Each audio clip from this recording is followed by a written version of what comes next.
Hello, everyone. Welcome back. Sorry about that. We had a 10-yard penalty for a false start, so we're going to just kind of take things back a step and start over. I hit the go button, but I didn't really hit the go button. Streaming is tricky, folks. I'm a professional, though, so allegedly. Yeah, my name is Jeremy. I have a YouTube channel called The Erasmus Expeditions, but tonight, here on MiniTerrainDomain, I am very proud and excited to present the final session of a mini campaign here for your enjoyment. This is Convergence. This is Dungeons & Dragons 5th edition. It takes place in a homebrew world of mine called Arrath, which is half light, half dark. The 5 players that have been playing in this campaign and doing a marvelous job have been playing 2 PCs each, one on one side, or one set on one side, one set on the other. But tonight, they're going to be playing both. This is a very difficult ask. Doing this is hard, being able to hop back and forth between the mindset of 2 different characters. But these players, like I said, have been fantastic, and I'm excited to face this challenge with them. Before we get started, there's a couple points of business that I would like to go over. The first of which is, if bad language and mature subject matter are things that bother you, then don't watch this game. Seriously. Things might get a little dark, and if that's the kind of thing that upsets you, like I said, my name is Jacob Norman, and I'm the person who runs this channel. You can send me your messages. No, I'm just kidding. Jacob, I love you. What else? Oh, first and foremost, because I failed to do it when we played 2 weeks ago, happy Pride Month to all of my LGBTQA+. I think I got them all. Folks out there, we love you, sincerely, and we want you to be able to love who you love and how you love. So, we see you, we hear you. Let's see. Partners. There are 2 partners for the channel. The first of which is Jasper's Game Day. If you type !Jasper, it will give you the relevant information for that charity. They're a fantastic group of people that raise awareness and money for trying to combat suicide, or at least to make it more, what's the word I'm looking for? Less stigmatized. Being able to talk about it more, because there's a lot of people who deal with mental health issues, and they're very real in your life, and you're not alone in that. It's okay to not be okay. So, yeah, they're a fantastic group of people that tries to raise awareness to prevent suicide. Go check them out. The other partner is Initiative Coffee Company. If you type !coffee, they have an MTD roast that you can buy from them. I'm told that burnt bean juice is something people enjoy, but you know, hey. From my understanding, a portion of every bag of the MTD roast that you buy from Initiative Coffee Company, $3 I think, goes directly to Jasper. So you can help out the organization that way and get something for yourself as well.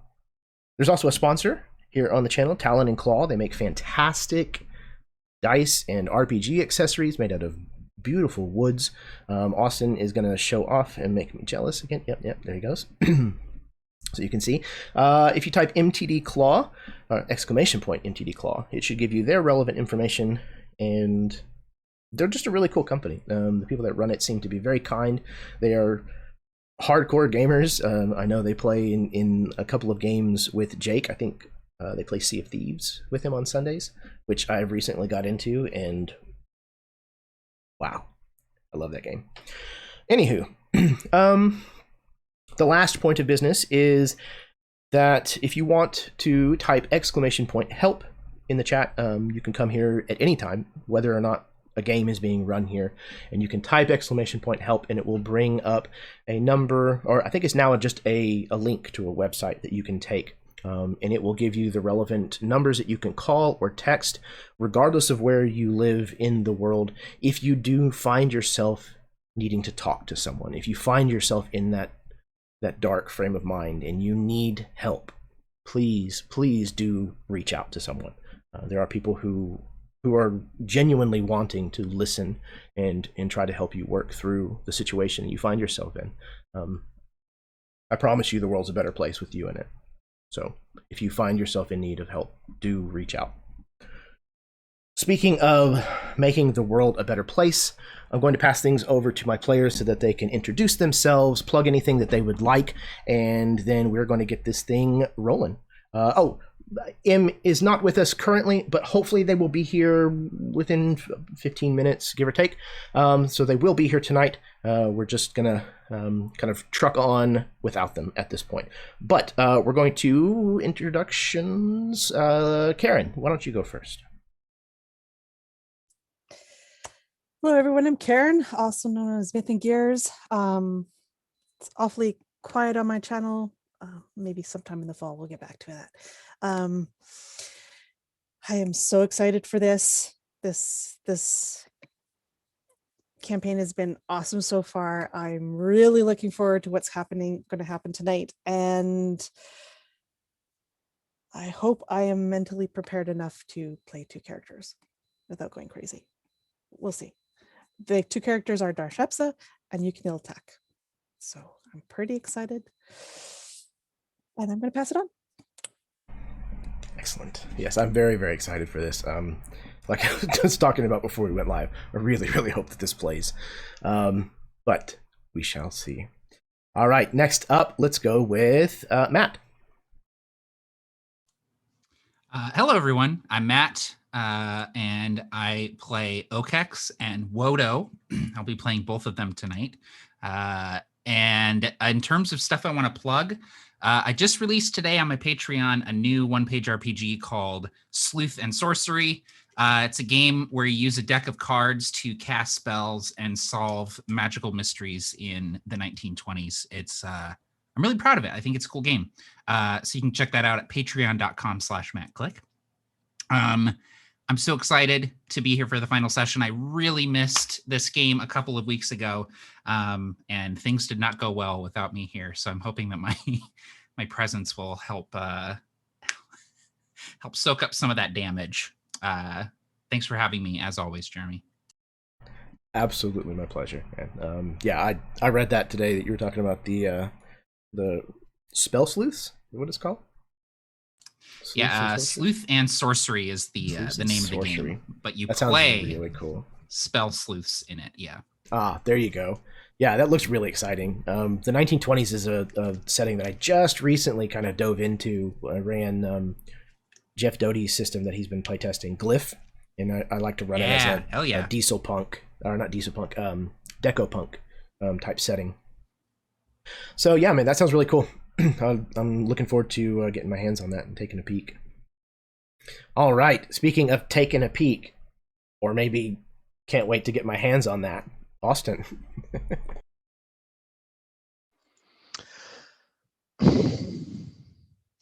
Anyway, I'm Austin. I will be playing Arrath, the solitary elven ranger, and Treshar, the gregarious dwarven bard tonight. I am exceptionally excited to get into this game and to hop back and forth between two voices that I continually forget when I'm just doing one of them. So like they're gonna both be real Scottish tonight. Oh, this is cool. I'm like, wait, hold on. Hello. Okay, I'm still here. I'm probably gonna sound real Scottish at some point tonight, but that's just how it happens. Hey, I'm back. I don't really have anything to plug, so get vaccinated if you haven't. That's a good thing to do. I bought tickets for a concert in 2022 and I really want to be able to go to it, so if y'all could just fucking do that already. They're free. Like, when else is healthcare free? So just take it. Anyway, passing it on. I think that's a fantastic thing to plug, and I would agree with you 100%. All right, I'm trying to vamp because I am trying to capture camera. But before we do that, Jackson, why don't you take it? Hello, everyone. My name is Jackson Johnson. I am so excited to be here. My God, the last Convergence episode. I have been looking forward to this episode since we started this campaign, and I'm excited to see how things pan out. I play Thabanon Alcim, an angsty 17-year-old teen in a 27-year-old half-elf body, who has just recently gone through a change of scenery in regards to his patron, and Hajarama, Old Haj, a sassy old yak who sells edibles. I'm excited to see what the emotional whiplash is going to be bouncing between those two. I am the Dungeon Master for Initiative Entertainment, a brand new podcasting group. We just released our 10th episode of our inaugural campaign, Maelstrom, which is super exciting. It's quite the maelstrom to get to, and we can't wait to release more. We have a Discord, the Initiative Entertainment Discord we just released. We're a young company, we're just starting up, and I'm happy to represent. And I'm really happy to be here. And I'm not sure if I'm ready, but I'm excited. Sometimes that's all it takes. All right, last but certainly not least, very happy that they have been able to join us before we actually got started. Im. Awesome. Yeah, so glad that I could be here right in the nick of time. So I'm Em, and I run Dice on Ice on YouTube and all of that fun stuff. We recently restarted our Strahd campaign, which was very exciting. They're actually alive, maybe. We'll see. So I will be playing Mato and Ceci. Mato is a little bit more of a hot-headed, very impulsive, with a very dark, violent past. And Ceci is more soft-spoken and just found out that she has family. And which is so great, and I can't wait to see how that is just utterly destroyed in tonight's session. So happy to be here. Thanks for having me. Of course, absolutely. Okay, I'm excited. Let's do this.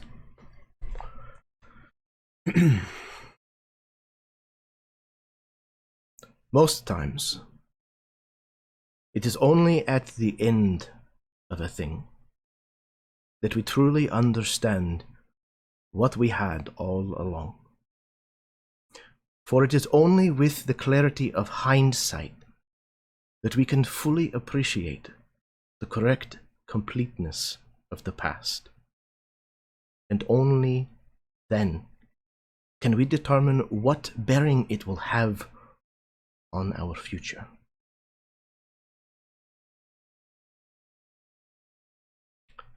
We find ourselves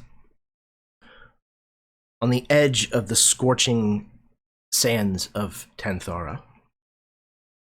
The three suns blazing ahead,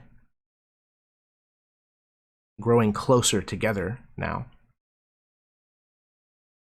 Ahead of us, we see an enormous wall of swirling gray that this intense sunlight refuses to penetrate. There's this hollow wind sound, this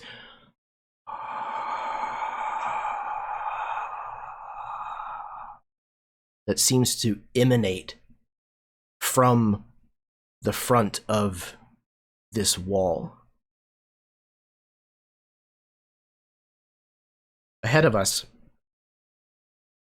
we can see the path that has been carved by the passing of an enormous Caldovan, one of the sandworms that burrow through the dune seas on this side of Arrath.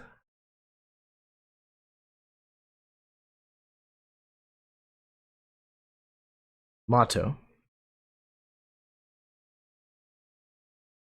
you've been sleeping, but you awaken suddenly.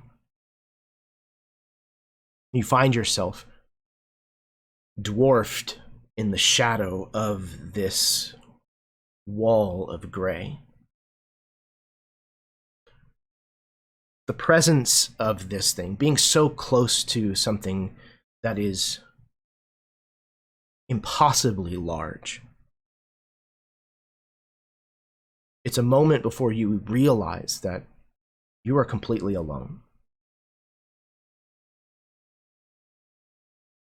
You see no one else around you, none of the companions that have traveled alongside you thus far. You don't see the Caldivan itself, known as Dole.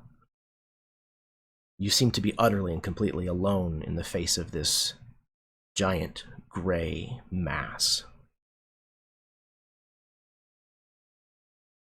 Suddenly, you feel droplets of moisture falling on your skin and on your face. There's water that is literally raining from the sky.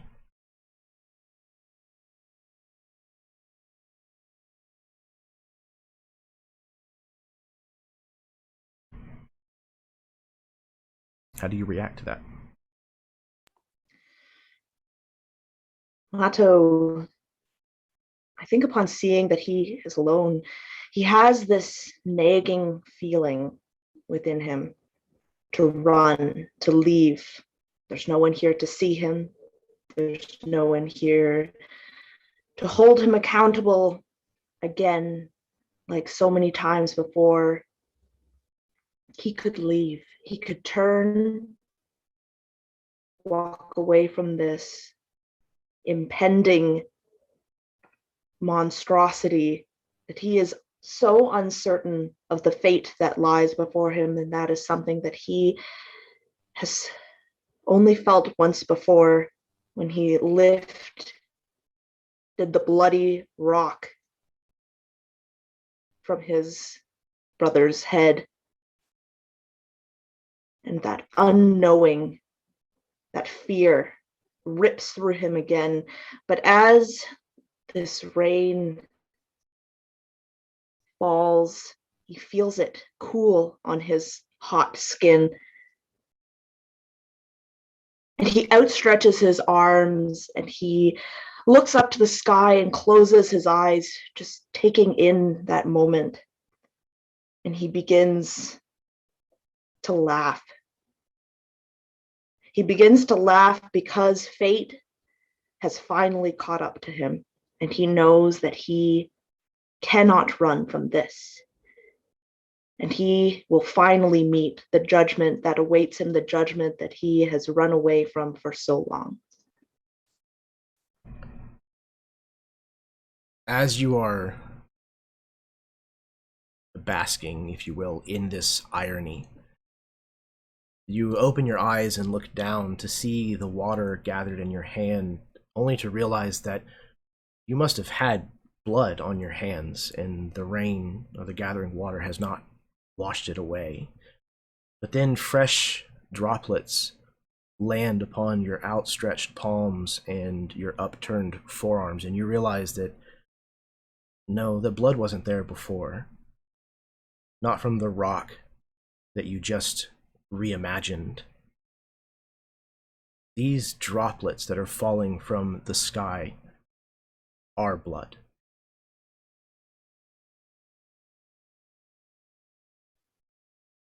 And it's in that moment that you suddenly start awake. You're back at camp with the group. You realize something. Some of your hair is missing.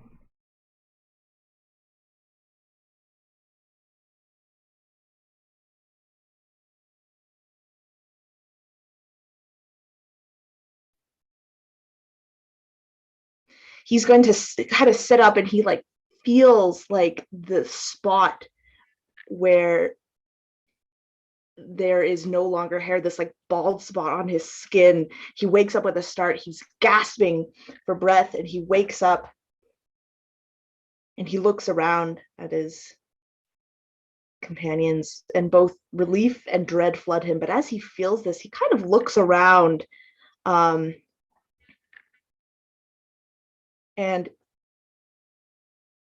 he sees Thabanon, I think, sleeping. They're all relatively close, and I think he just he takes a little rock or a pebble and just like chucks it at him, thinking that he was the culprit of this.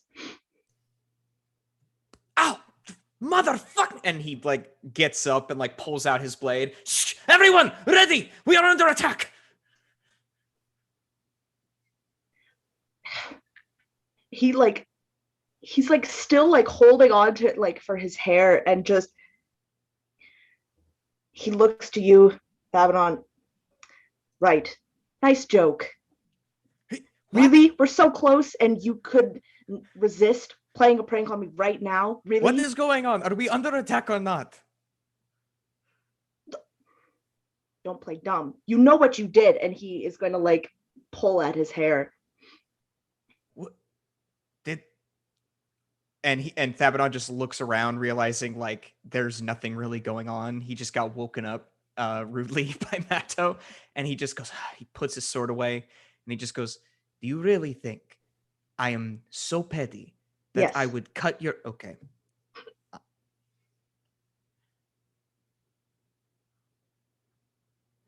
As much, Matto, as I would like to humiliate you, don't you think I would try to do it in front of everyone? He kind of stops as if he hadn't have considered that before.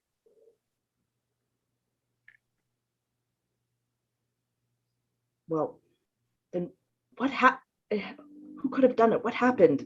He's like still just like feeling and trying to like brush the hair that is there kind of over top of this spot. That does not look good, Matto. You're going to have to wear a hat or something. Did you rub your head against a rock? Is it like his hair is like bloodily? Is it like chunks of scalp just got ripped off, or is he just like missing hair? So it's like the hair was pulled out by the roots. There's probably little like droplets of blood where the different hair follicles and the pores are, but it seems to be dried, like scabbed over. You might want to get someone to look at that. That could get infected. Kind of like lets out this like low like grunt. Is it morning or is it like middle of the night when he wakes up? So again, night's kind of a relative term here, but I would imagine that it's early morning. You know, maybe an hour before you would normally rise for the day. I'd say get Sarah or get Sarah to look at that. Well, you're up now. You may as well help me pack, get everything ready for today. He like stands and just like shakes his head. Did you have any dreams last night? Forget it. And he is just going to throw a pack at you, at your direction. Thabanon is just like, one of his eyes is just completely like bloodshot, and he's just like rubbing, and he's like, okay, I don't know what's wrong with you, but you obviously woke up on the wrong Sandun. And then he's just gonna walk around and just go, Okex. Okex.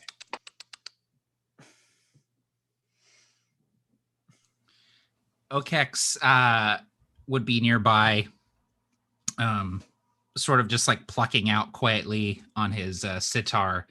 And as this conversation is taking place, Okex would again not really understand why it's such a big deal, as he like peels a large piece of like his like molting carapace off and just like flicks it away. And he'll sling the sitar over their shoulder and come over to Thabanon. Matto has decided that we are going to rise early today. By the way, did you peel Matto? And he points over at the patch of hair.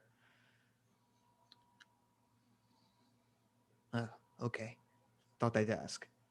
It'd be pretty funny if you did. Okex thinks for a moment and would signal that I've been awake for some time and I didn't see anything. Strange.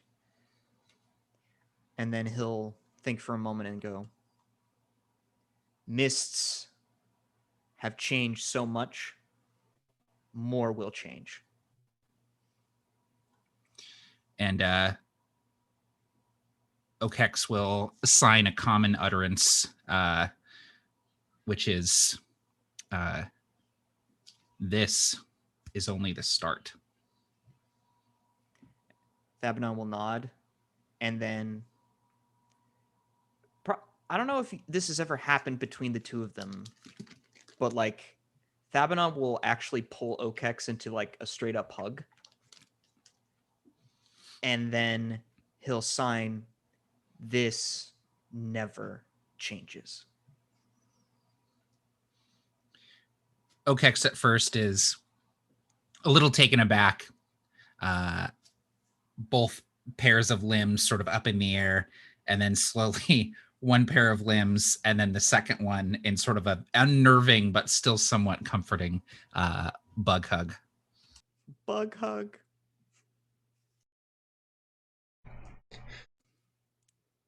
Wonderful. It's like a Guillermo del Toro movie. Thabanon will go get ready. Yes, Arrath will rise, kind of hearing the commotion, and she sees the discarded piece of carapace, and anyone paying attention would see her kind of collect that and just stick it into her bag, without saying anything about it.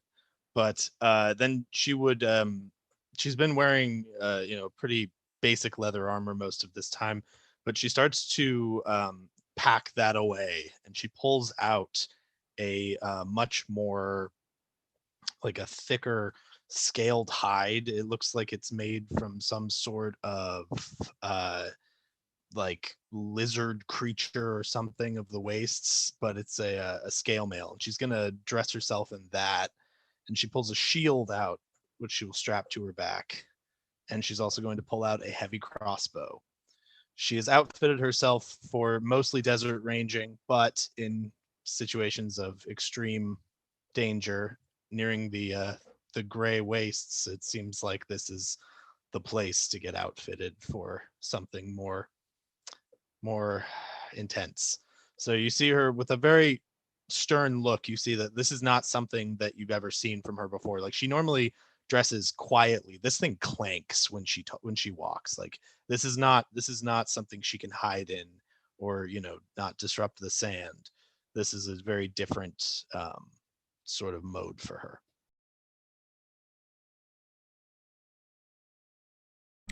I would just like to say that is badass, Austin. I don't think I've ever heard anybody do that with a character. Please take a point of inspiration.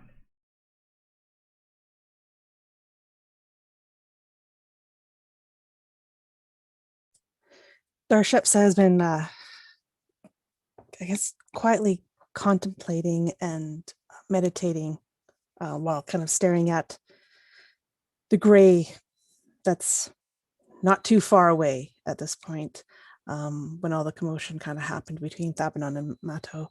And he doesn't really move. I probably partially used to the fact that those two are constantly arguing about something with each other. But then hearing Sarath dressing in this unfamiliar attire to most, he knows it's now time. And so he would stand, shake the last of the dust off of his robe, and walk over to Sarath and just stand there quietly beside her while she's completing her preparations. I see you are ready for the day. Whatever comes, I'm glad you will be by my side as we. She kind of looks off in the direction that the gray is.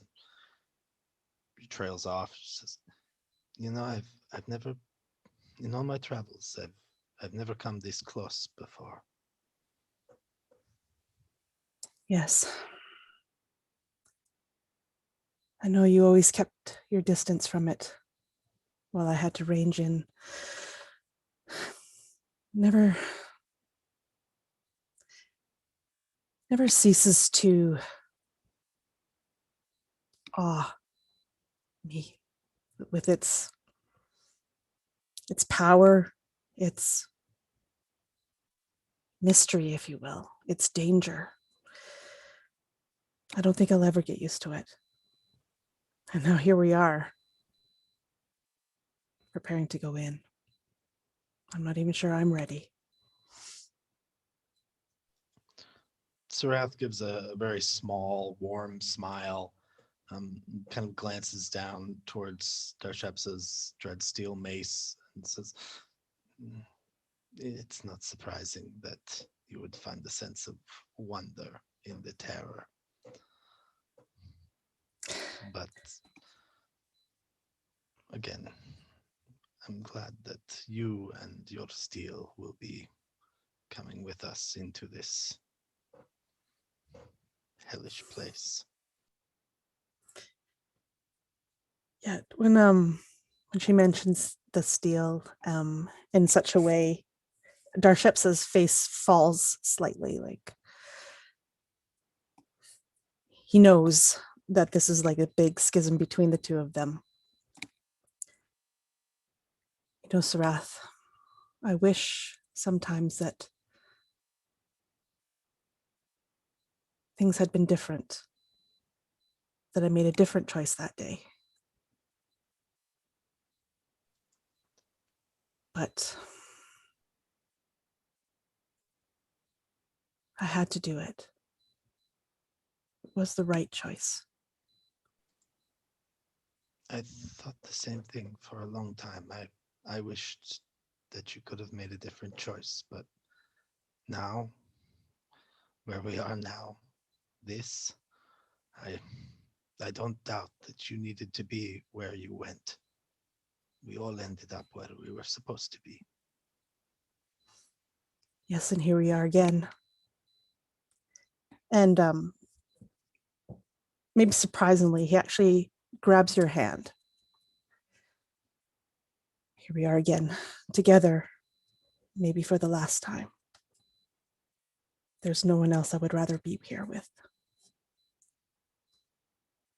And he would clench it and then let go, as if it was hot, fire burning. Sarath kind of kneels down to be on his level and gives him a kiss on the forehead. And then just stands up and continues kind of pulling her straps, like tightening her straps on her. I think that he'd kind of, and look around real quick before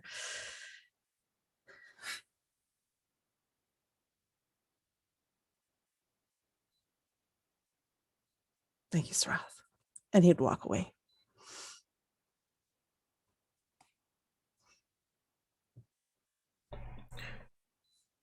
You journey the rest of the distance towards this looming wall of vapor and mist. You can see just to the left of you as you approach. You can see the curvature of the swell. This area that the seasons cause the gray to advance into the dunes seasonally. It makes its way around the edge of the gray throughout the year. You, of course, serendipitously, just happen to be arriving as the swell has passed this particular portion. Darshepsa would know that this is the area where the Hartusians will come. This is where they will do their work. And as you approach, you can see, in fact, that there is a small gathering of Hartusians that are condensing the moisture of the passing swell down into vessels to contain the liquefied water that they will be able to take back and sell to the people of your world for the coming season. The thing that most of you might not have been expecting to see, though, are that you can see places where the water has pooled naturally as the swell had passed. There are collections of water in the recesses of rock and sand that you could completely submerge yourself within. For some of you, probably for most of you, this is the first time you would have ever seen something like this in person. Furthermore, along the edges of the rocks in little crevices and things, you also see an abundance of green. What, again, your characters may not recognize, but that we as an audience would recognize as plant life, growing in fairly large numbers here. But you can already see on the far right side, the side that has been out of the swell the longest, you can already see that that portion of green has started to yellow and wither and brown. It appears that though there is virulent life that's present here, it is fleeting.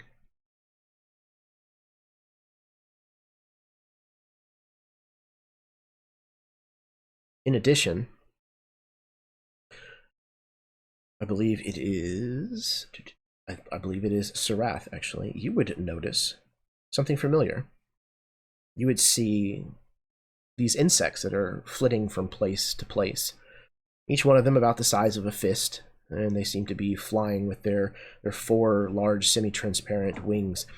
You would know these as albiki, and you would know these because you've eaten more than a few of these candied wings that they sell at market as a sweet. None of you have, maybe even Darshepsa, have never seen Sarath smile this broadly as she is upon seeing these little things fluttering. She immediately turns to all of you and points, she's kind of like an excited child, needing confirmation that you all see what she's seeing. And she's gonna depending on how far away from us they are, she would be pretty interested in seeing if she can hop up and grab one and just rip it in half and start snacking on the wing.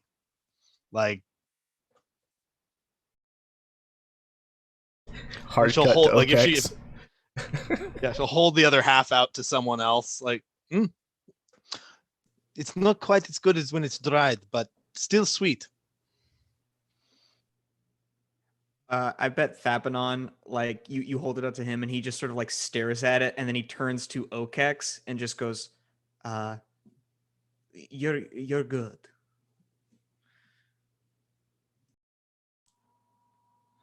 Yeah, OKEX watches this happen and just kind of brings out the sitar and starts strumming and walking, just trying to move on from the situation and not dwell on it too much. That might have been the cousin. Sarath's face kind of drops from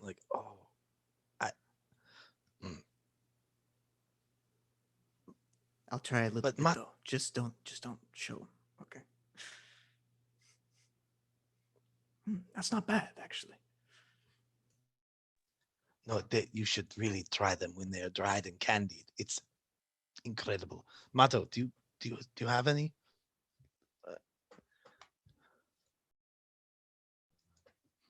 You always sold the best ones. Yeah, if it's okay with you, Jeremy, I think that he may have just like a few that he brought, since his tribe is so like trade heavy. So he would take out like a few like morsels, like a few pieces of one, I would imagine, and would hand them. Who would give a few pieces to Sarath and pop one into his mouth. This is quite the treat. It seems a very appropriate time. If you can't indulge yourself heading into the grey, when you can you? Must admit, out of all the strange occurrences, seeing you smile, Sarath, that is the strangest. I've never seen one of these alive before. Flattering. They're adorable and delicious.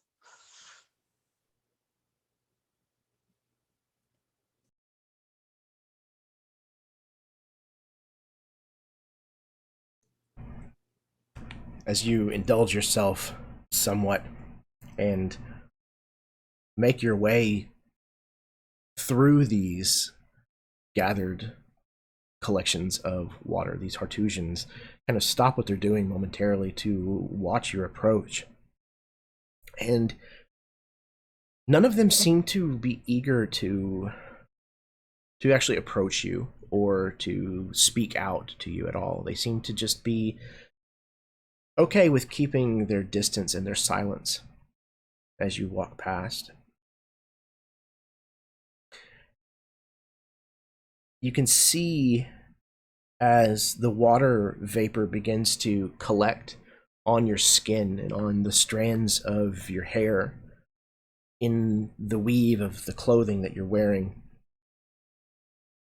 that you must be very soon passing through the first of the gray, the veil, into what you know will be the gray proper.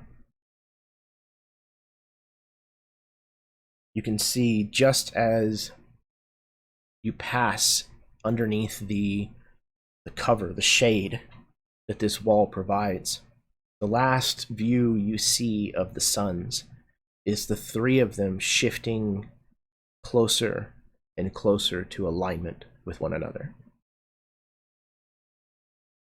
You know that this is the convergence that has been foretold and prophesied. This is why you have come, why you have brought with you Yuma.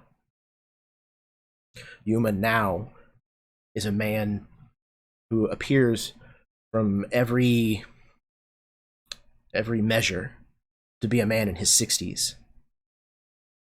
He has gone gray. His skin has become a little looser. His wrinkles have deepened. You can see the spots of age beginning to show on the backs of his hands. He walks a little slower, talks a little slower. But it's strange. He's still the same person. It's just as if he's lived his life in fast forward, if you will.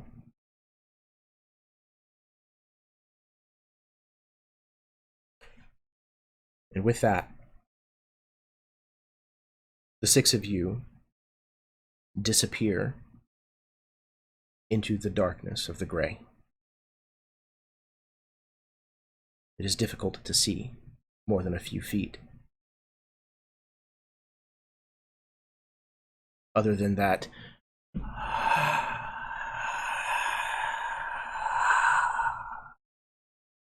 noise of wind or breathing or whatever it is, you hear nothing. But you have a strong sensation that you're being watched. This is probably the closest to true darkness that Sarath has ever experienced. Even under the thick canvas sheets of a tent, the light still emanates through, and the hole underneath is never really devoid of light. And this dark place unsettles her.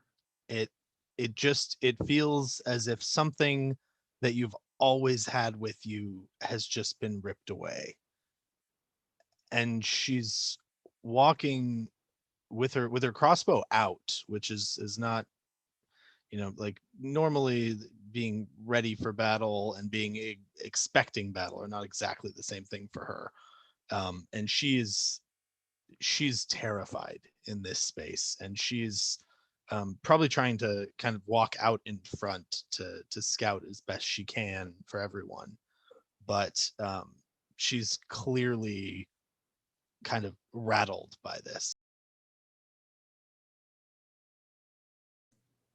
I imagine contributing to that feeling of alienness, not only is it like there's darkness, but the air in here is cooler.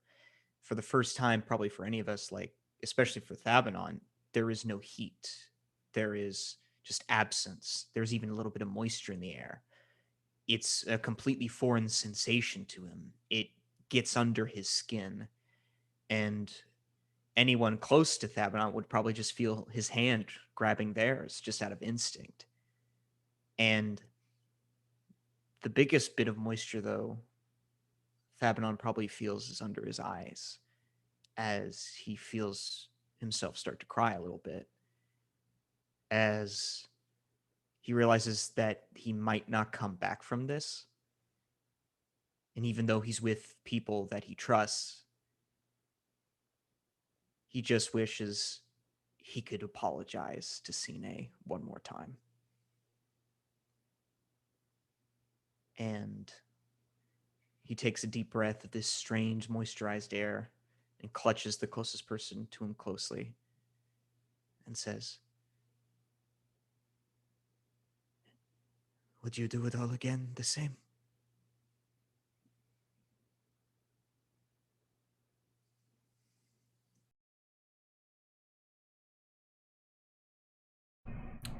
Who was it that was beside Thabanon to hear this question?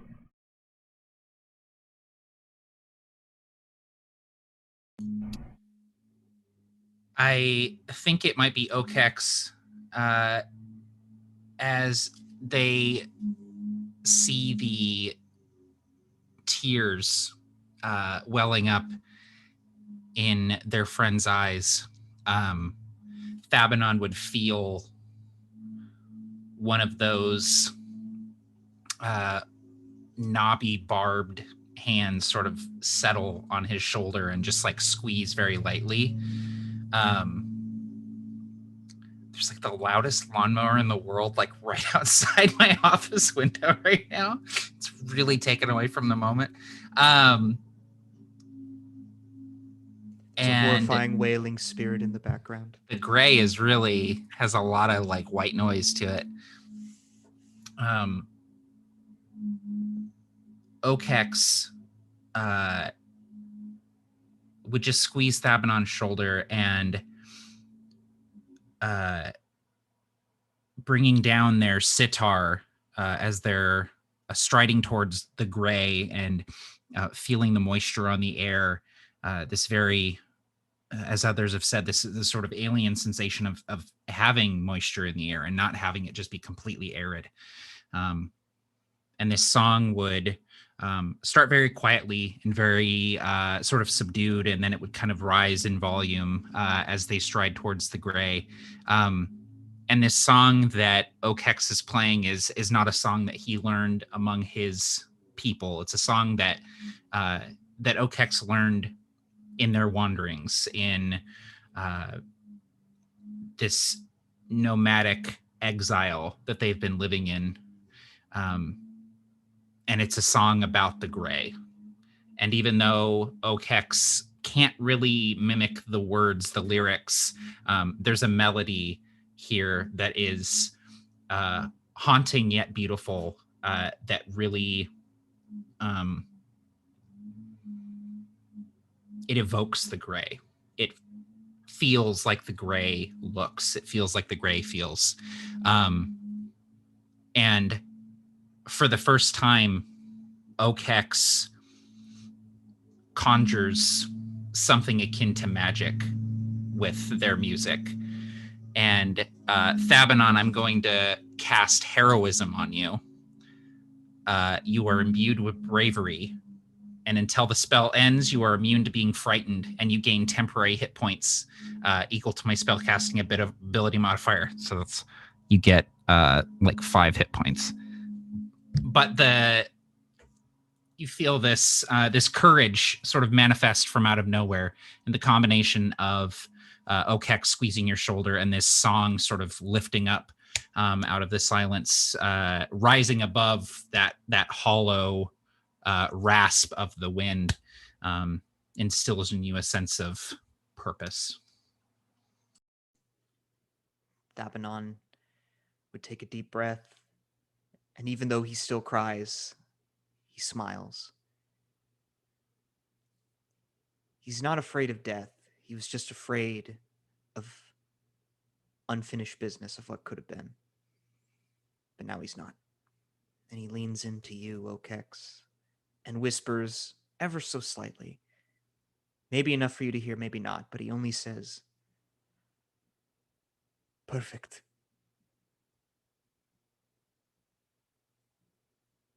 And he carries on.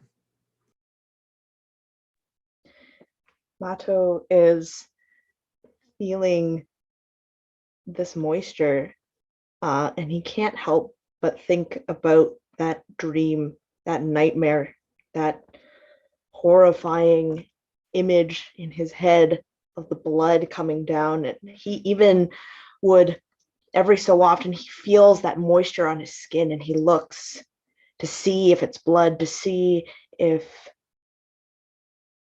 this is real, this is what the gray is like, this damnation, this judgment.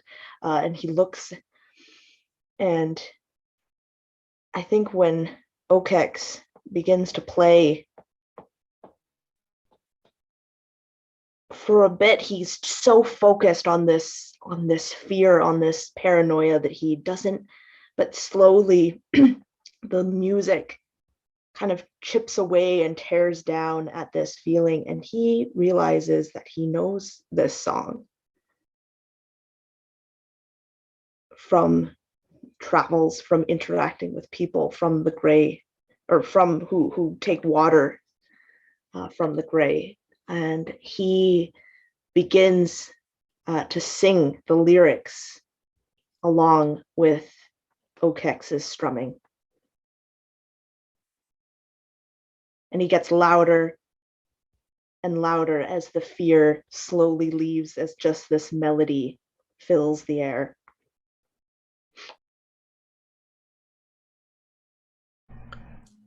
I don't want to take away from this moment, but I'm just imagining that it's almost like a Toto Reigns in Africa moment, where as we hit the chorus, then everyone joins in, and it's gonna take a lot to drag me away from you. And Okex is just like really getting into the strumming. That would fill me with heroism IRL.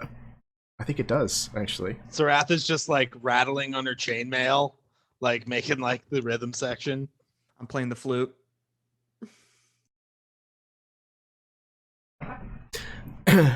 Official theme song for this game.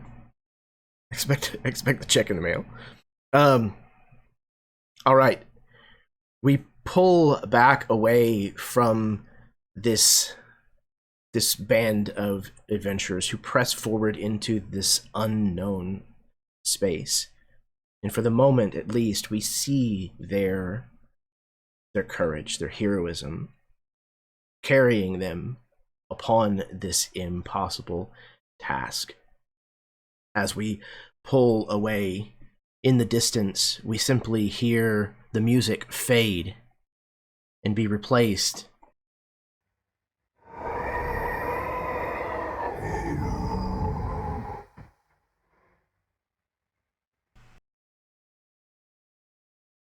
as we pan back down.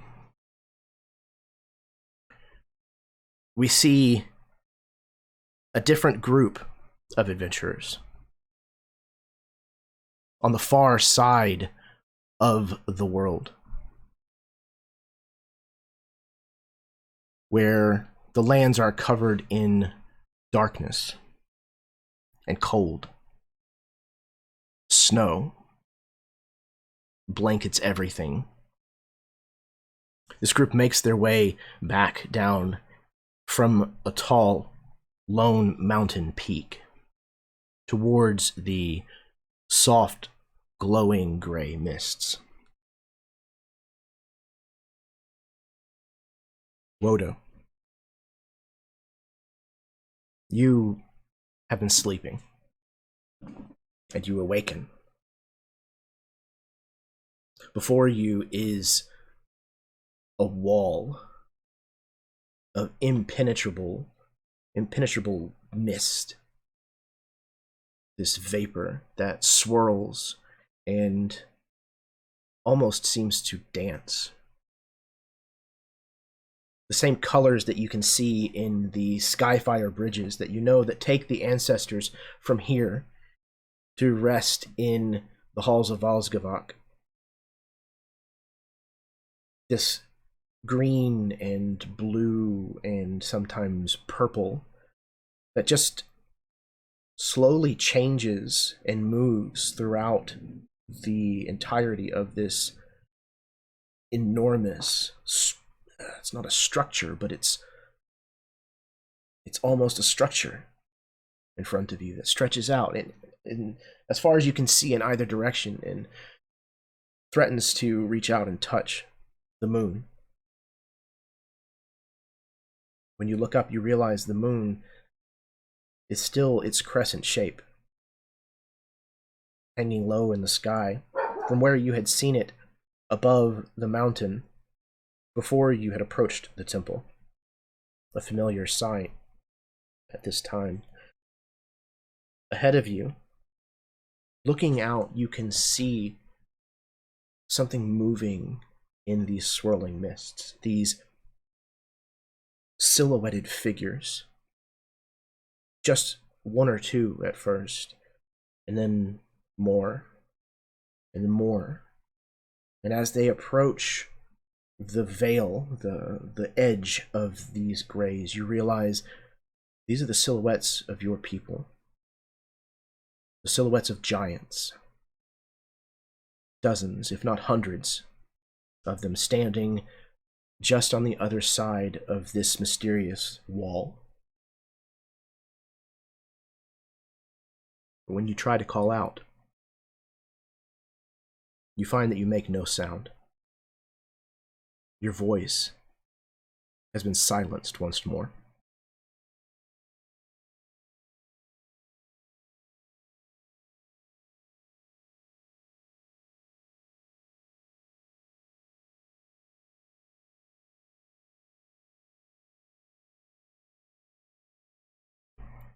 What would you do?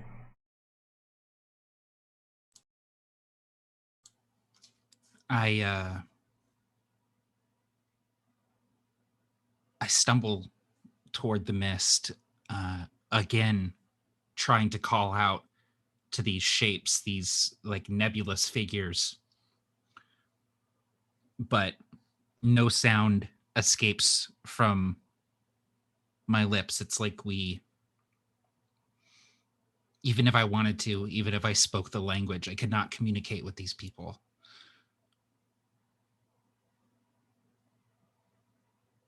I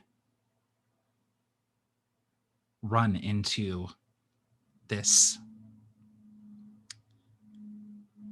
wall of mist.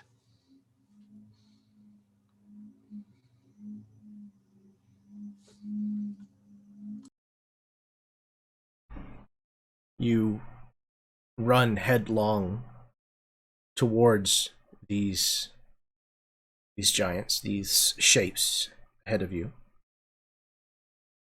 You begin to feel the mist wrap around you, envelop you.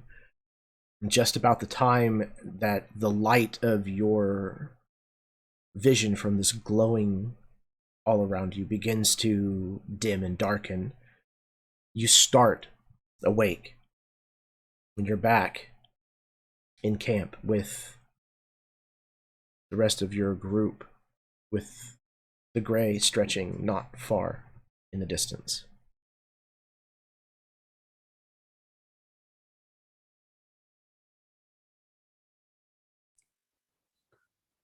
Odo, what is it? You were crying out. I am sorry if my restlessness kept you from rest. As he's like mopping sweat from his brow that is like freezing instantly. Don't worry about me. What was it?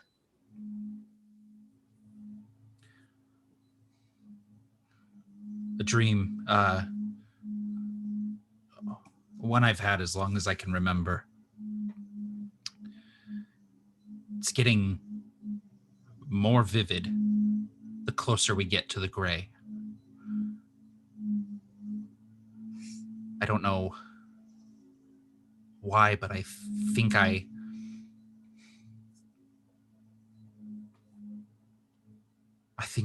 might learn who my people are, where I come from in the gray. Answers await you. I don't know if I will know the questions to ask. In the dream, I can't speak. It's always the same. I have no voice. I don't know what that means. I don't either, but I am with you now. And if you cannot speak, I will do such for you.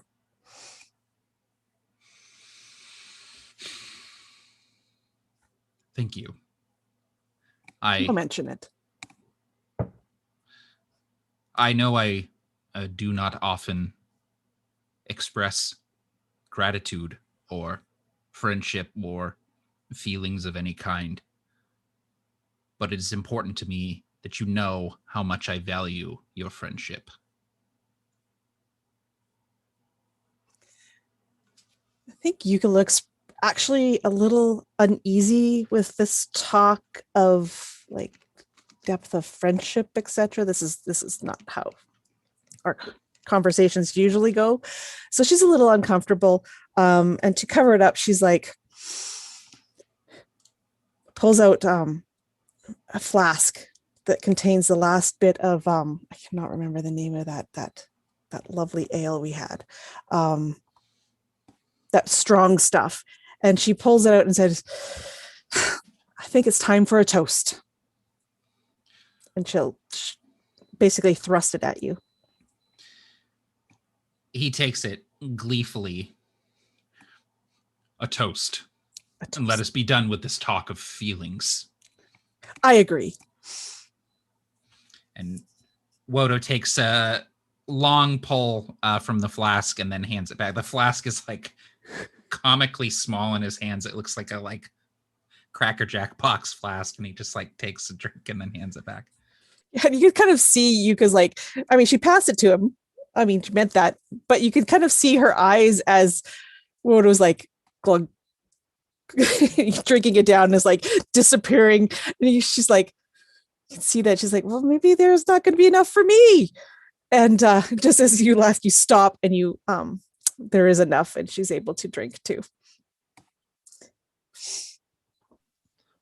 Treshar would pop up at the hearing the word toast a few times. Oh, did someone say we're having a toast? I'll drink imagine to that. The second you pop up to say toast, drink, you would just see the large woolly butt of the Hajarama mammoth. As you had just woken up, Jeremy, if you'll allow this, Treshar and oh god, what's her name? The old lady who's now become super young. Senefred had been sleeping together, and as you're just staring at this butt, you just see the tail flips up and just right in your face in Senefred's. As Hodge reverts back to herself and looks at the two of you and goes, "Morning, fucks. You were on my list, and now you're not." I'll be honest, I don't remember what I did to you, but fair play. And he'll just very like carefully pull out his instrument from behind him, and he gives this one strum, and like the kind of dust and slight bits of fecal matter just start to evaporate off him as he plays his prestidigitation ditty to clean himself, and then takes a look at Sanafret, and just the same strum, just the same chord comes out, and she kind of gets the same cleaning. Yeah, Senefret, who is just about a teenager at this point, is like,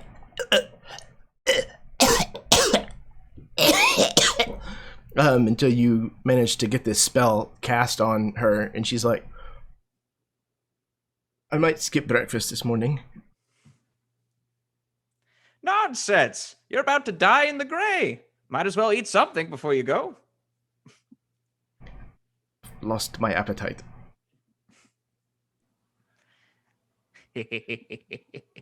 Die in the gray.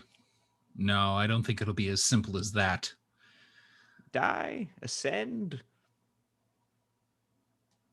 Something. Something's going to happen. Something weird's going to change. And then she kind of like shifts a little bit and wipes off her back. Don't need dignity where we're going.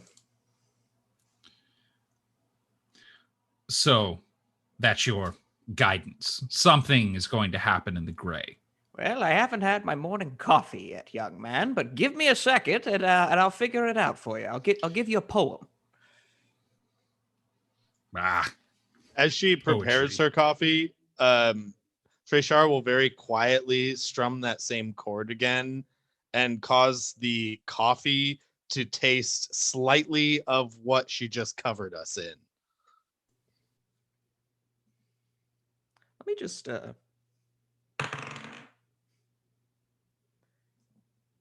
she sips it and she goes, not bad. Something about that tastes familiar.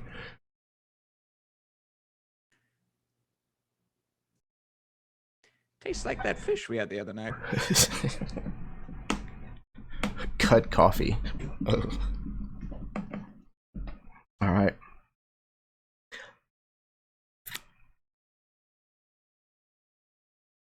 The six of you approach this large wall, this swirling gray mist that seems to glow from within to match the borealis that you can still just barely see above.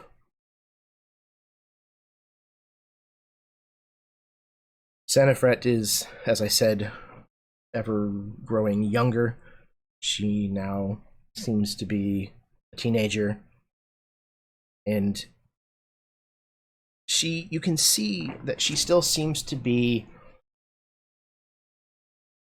using her mind to cause spheres every once in a while to spin. She seems to almost always be able to find some kind of fairly spherical object, a rock, a ball of snow or ice, and she just seems to be almost fixated with trying to make this spin in her hand faster and to levitate out of her palm. Ahead of you, you can see the sheltered, covered lanterns, the hooded lanterns, that's the word I was looking for, of the I just forgot my own word. Tazikas? The people who gather the Tezerdorf. They are here. In this particular place, there must be a deposit up ahead. As you begin to approach, they cease their work and turn to watch you, but they seem perfectly okay to maintain their distance. From the lantern light, you all can perfectly see them gathering this deposit of Tezerdorf to take back to serve as a fuel for the people here to live. I think, sorry, I think as we're walking and we see these people working and doing this, Yuka just kind of leans into Wodo or up to Wodo and just kind of whispers, they're doing it wrong. They could be so much more efficient if they just, and she started going off about the things that Wodo and her would do when they were gathering back at home. Look at that. They're taking it up from the root, not putting it in water to preserve it. This is ridiculous. It's like they've never done this before. Rookies. Amateurs. Trishar Wow. chimes in kind of uncertainly, like, they don't even have a morale officer. Yuka just looks at him like, what? Are these ethically sourced Tez? It's a great question. Because while Yuka and Wodo have served as Taziskas before, the rest of you might not have actually seen a Tezadorf deposit. What is the dark, unknown secret about these deposits, Yuka, that they now discover? So as you're coming a little closer and you get to see what like the pits that they're digging in, that they're pulling the Tezadorf out of, you kind of catch a glimpse of white mixed amongst the black and kind of like the Tezadorf itself is more earthy. It's black and it's got a slightly like a brownish, and it's like webbed almost. It is very dense but fibrous. And while they're pulling this out, you catch glimpses every once in a while of this extremely white substance that they're pulling the Tezadorf off of. And as you get closer, you notice once maybe you don't realize what you're actually seeing, but you kind of catch a glimpse of what might have been a skull, you think.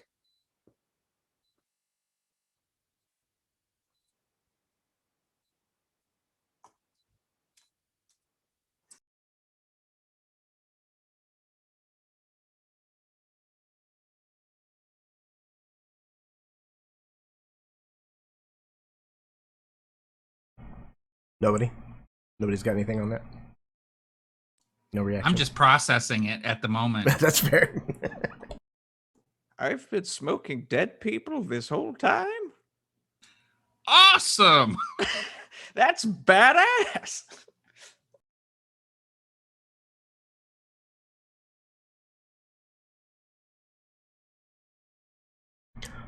It's very possible, Trishar, that you have also likely seen this.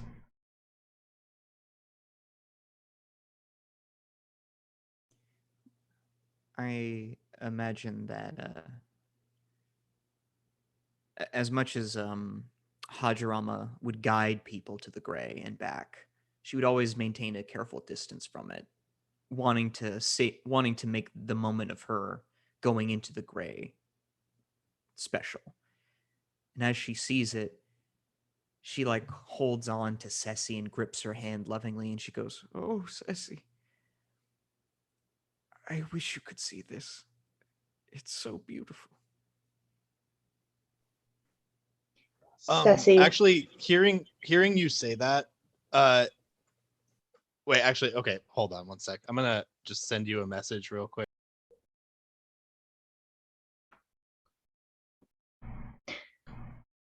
So Ceci just smiles. I'm sure it is breathtaking. And I feel oddly at peace right now.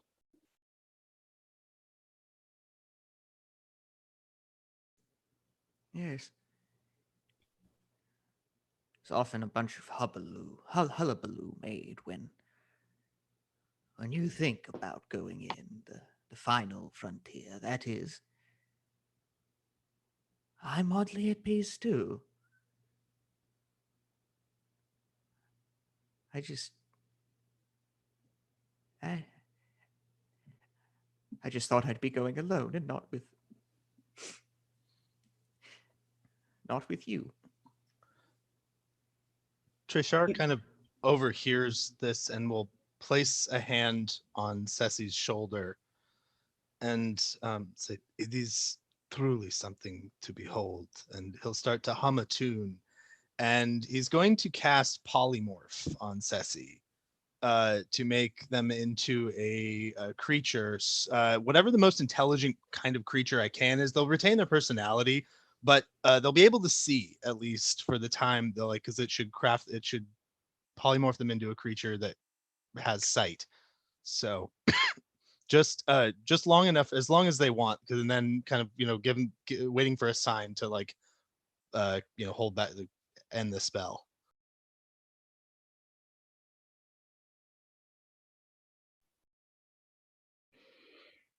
I imagine that it's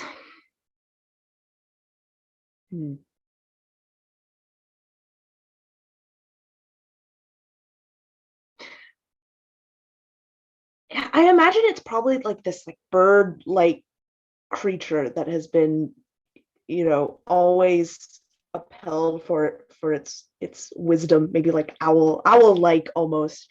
Oh, we lost someone. But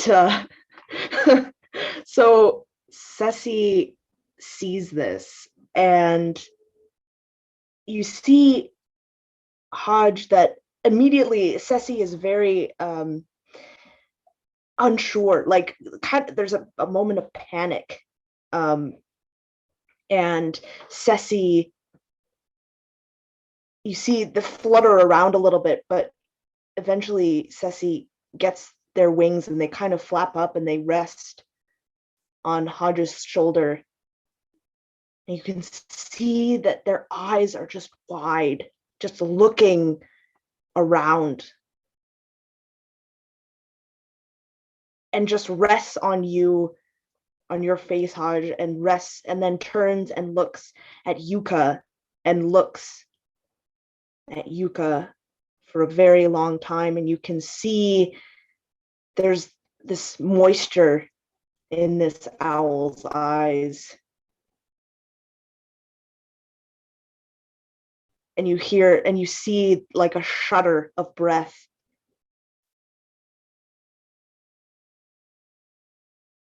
And after a while, you would see that Ceci looks back to Trishar and kind of gives a nod that they want to be back. And as they do so, Ceci just turns to you, Trishar, and just gives you, just holds you and hugs you. And thank you. It's truly beautiful. As you can feel their back and their chest just heave with sobs. Trishar just hugs back silently.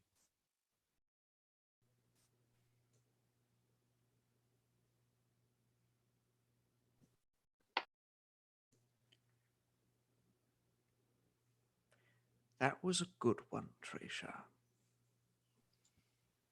He kind of looks over. I have my moments.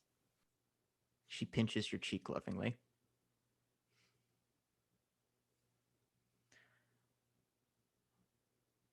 Also, not to take the light out of the moment, but I feel like based on that scene, I feel like our entrance theme should be "When Doves Cry" by Prince.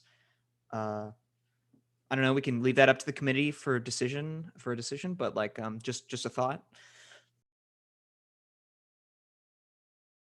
I'm with it.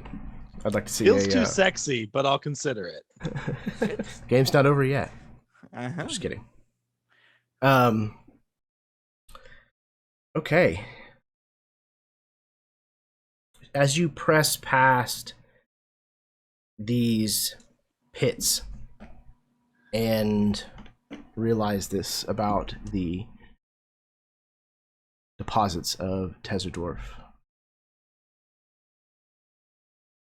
you get closer to the gray.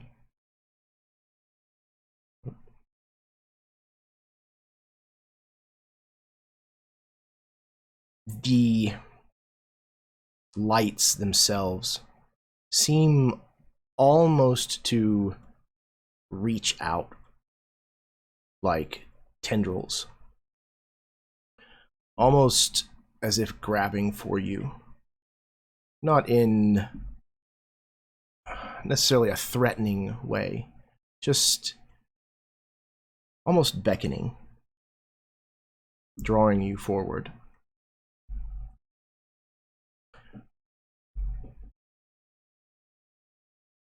The faint glow envelops you, and it becomes all but impossible to see more than a few feet.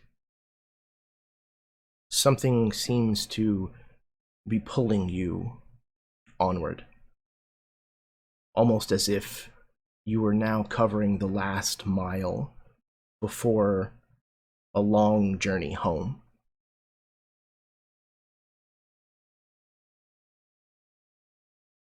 We pull back away out of the gray and the glow.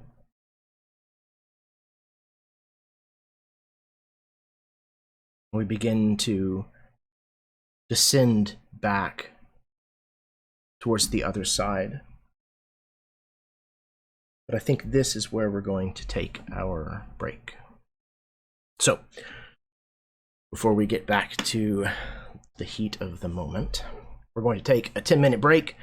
Hopefully everybody is back in their places. It looks like it. Thank you all so very much for tuning in, watching us play this game. It's fantastic having you all here. And yeah, these players are absolutely killing it so far. I cannot wait to get to the other half of what I have planned for tonight. Thank you so much. Sit tight because we will be right back.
Welcome back, everyone. Yeah, this is Meeples and... No, I'm not going to go there. All right, so we are back with the second half of the finale of Convergence. Tonight's episode is called The End of the Beginning. So, I'm ready to get to the second half. I hope all of you are enjoying so far. Let's get to it. We head back down into the gray. For a moment, we're lost and turned around as the gray swirls and parts around us as we fly aimlessly through it. And then we come upon a group of 6 individuals wandering deeper into this mysterious, this ominous place.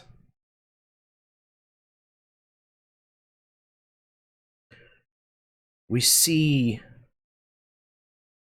dark shapes in the gray around them. Their long branch-like appendages stretching out away from their main body, reaching towards the sky as well as towards the ground in ever-diminishing offshoots, twisted and gnarled, the outside of them covered with this material that looks like sedentary rock, but it's crumbly. You can break it apart in your hands if you try hard enough. It's got this green growth on parts of it, this thick, spongy material.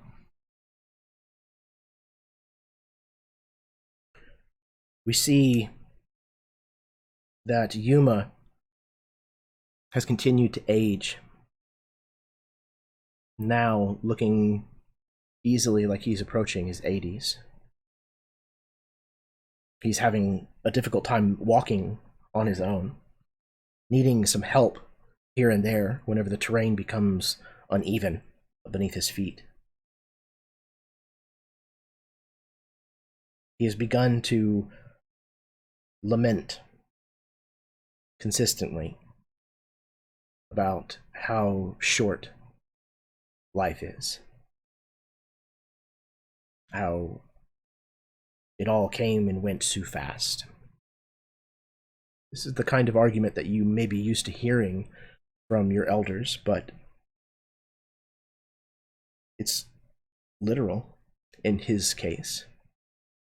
Within a week, he's gone from being born to now being it being very obvious that his mortal coil would not last much longer.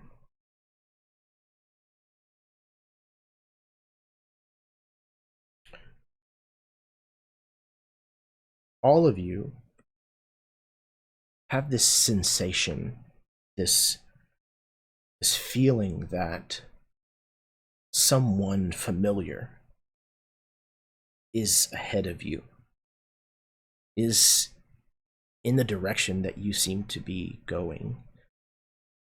It's impossible to navigate your way through this place. You cannot see past the stretch of your arm. And the ground is largely untrodden. There's no rhyme or reason to it. There are no game trails to speak of. But though he has aged considerably, Yuma seems to know where you're going. He kind of guides you with an assuredness.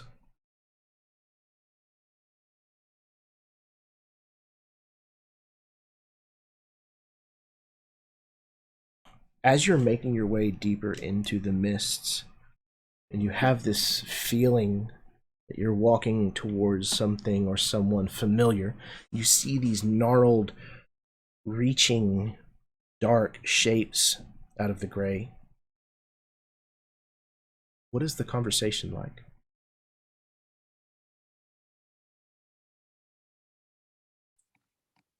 I imagine that Darshepsa is actually back with Yuma, or in front of Yuma, wherever if Yuma's guiding us or whatever. But I believe Darshepsa is helping prop him up, and helping him walk as best as he can. I can feel it. We're going the right way. I can feel this. Is this how you felt this entire way? Yes. It has grown stronger, but it has always been there. It is like the needle on the head of a compass, guiding me. Pulling you? Yes, pulling me. Begging for me to come closer.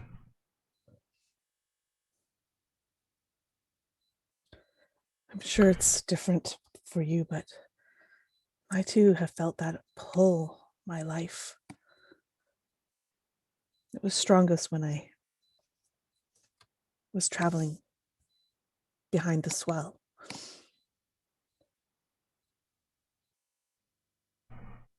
But now it's even stronger. I don't know what it's pulling us towards. It's hard to describe, but I feel that this is the way of things. That this gray imparts this feeling on people. This desire to wander into it.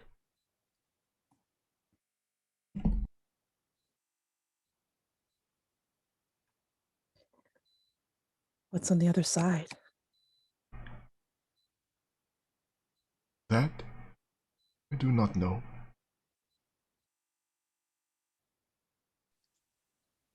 Do you think we will ever reach the other side? I am beginning to think that perhaps I am not meant to. As he kind of like very carefully takes like a step down that's just a few inches in difference of height.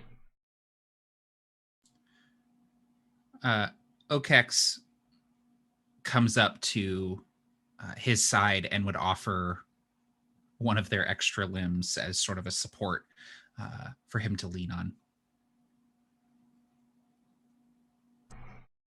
He does so, alternating between Darshepsa and Okex, depending on which direction or which side he's needing to lean more at the time.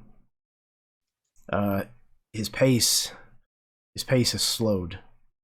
You're passing quite a bit, and you realize that it's probably a good thing that you were able to ride the Caldivan for as long as you were, to cover ground faster, whatever it is that you were hurrying towards. I think Mato, now, since the song had ended, is back at this very, very obviously just scared and uncomfortable state as he continues to look around. And should we, how much farther do we need to go into here? Can we just leave him or something here? Turn around now, go back. He's like tapping. Mato. What? Those words are very unbecoming from you. Have you seen him? I imagine that he's like literally right there as Mato is saying this. Arrath will shoot a venomous glare at Mato and say, "Leave if you must. He's my kin. I will not abandon him here." No, of course I'm not going to leave now. I made a promise, but I'm just saying that we might not be able to find our way back. And he looks behind him. Maybe we were not meant to go back.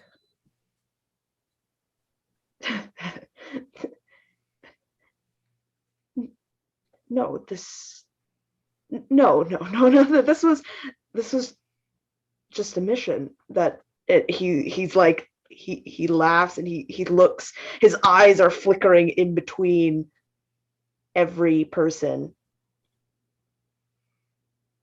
It's not over yet. We still have to carry on.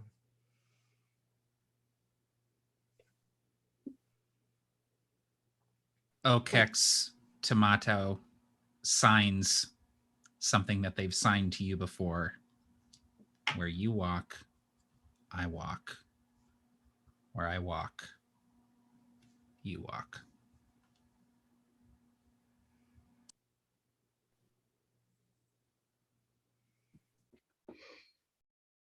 Otto just he nods, but he still isn't like, he's just not, the fear has not abated from this as he continues to walk, and then realizing he's going too fast, stops and looks back and is just in this constant state of fidgetiness.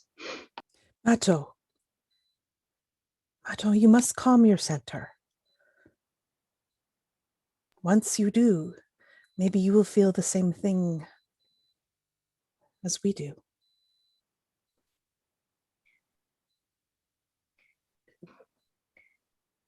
What we're feeling, it's not anything. It's nothing. It's our minds.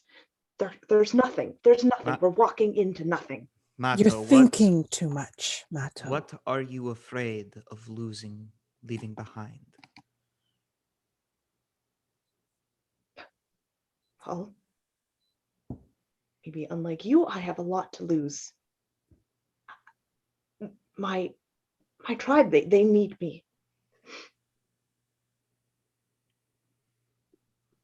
Don't they need you to do this? Yes, which is why I'm here and why I'm doing this. And maybe that is what you need to do. Yes.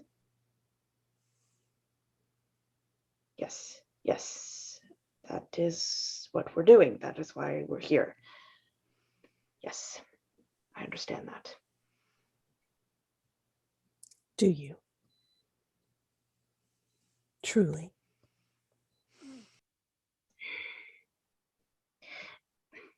Then tell me, Darshepsa, enlighten me, please. Why do you think we are here wandering fully into this, other than to bring this man into the gray? Why us? We were chosen.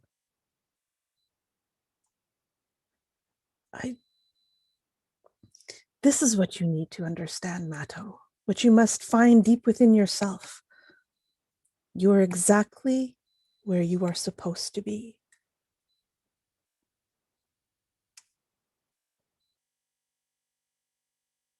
And to fight this is why you feel like you do right now, torn inside.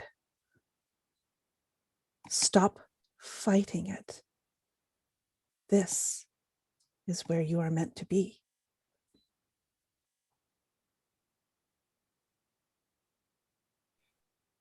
There are bigger things at work here. We are but a small piece.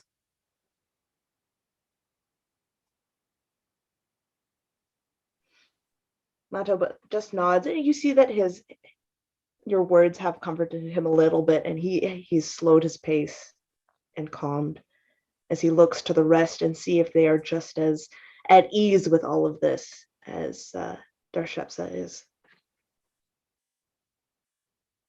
But he quiets for now.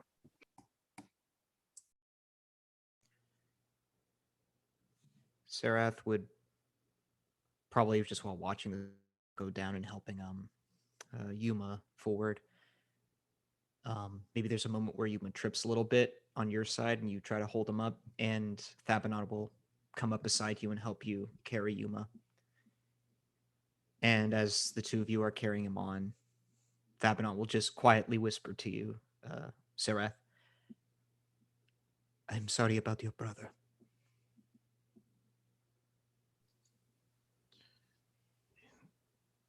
she'll kind of nod. Like my cousin was a good man. I didn't get along with much of my family, but I'm glad I got to see him again. I'm glad he got to meet his son.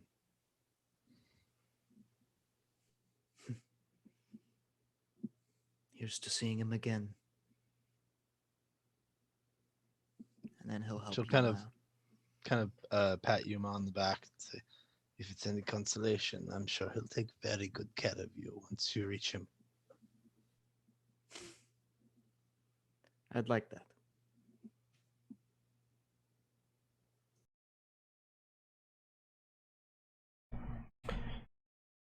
You wander on like this for some time. It's even more difficult to judge the passage of time here, with no suns to guide you in any way, no shadows that play by the rules of logic that you understand. I need a volunteer between Darshepsa and Arrath, please.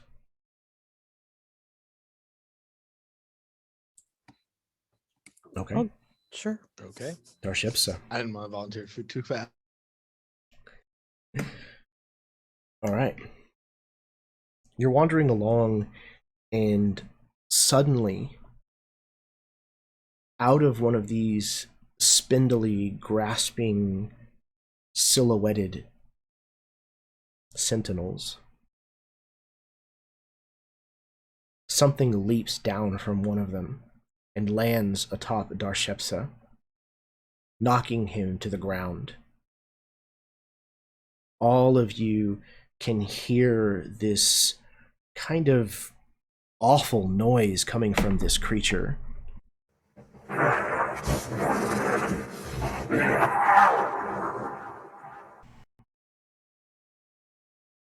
This creature is four-legged, is the color of charred, burnt rock, but shiny.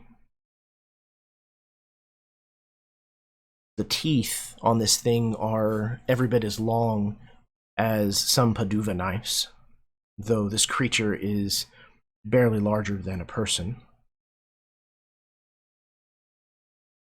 It gnashes its teeth in Darshepsa's face.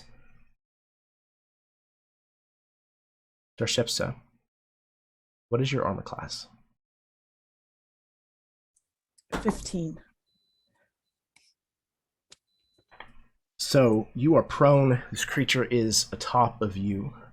It is trying to gnash downwards with its teeth, but your armor, whatever it is that you wear, is preventing these massive curved teeth from gaining purchase on your body.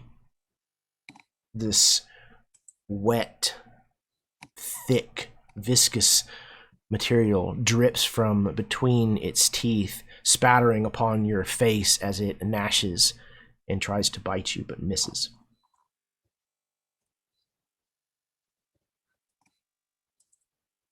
Yum.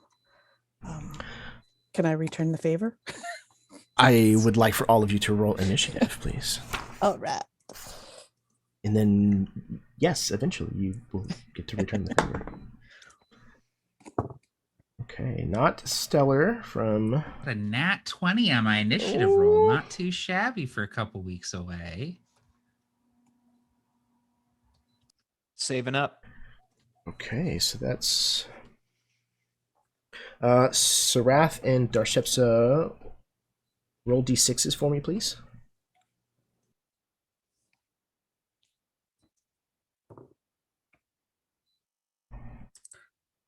Two for me. Okay, thank you. The 6 for me. Okay, so Arrath will go first, and then Darshepsa. Motto is a 15. 7. All right. So, this creature has leapt out and pushed Darshepsa to the ground. Darshepsa, you are prone. This creature is on top of you. Okex, however, is the first to respond. So, how far ahead of us is Darshepsa? Can I get to him in a move? Yeah, since you guys can't see more than, we'll call it 10 feet, I would imagine that all of you are fairly close together. Cool. Yeah, that makes sense. So I will, I'll immediately move as quickly as possible, sort of bounding on these lanky insectoid legs, and simultaneously as I'm moving, drawing out a spear with 2 of my arms and my Paduva knife in the other set. And once I close that distance, I will go ahead and I'm not going to hesitate. I will attack the creature that's pounced on Darshepsa.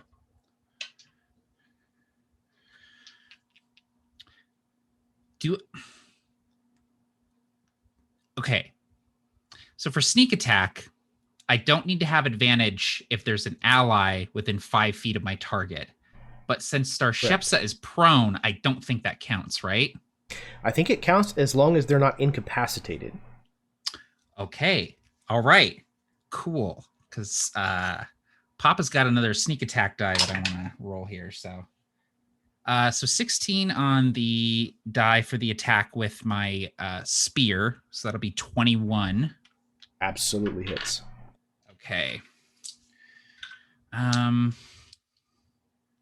So I got 46 for the sneak attack, and then a D8 for the spear.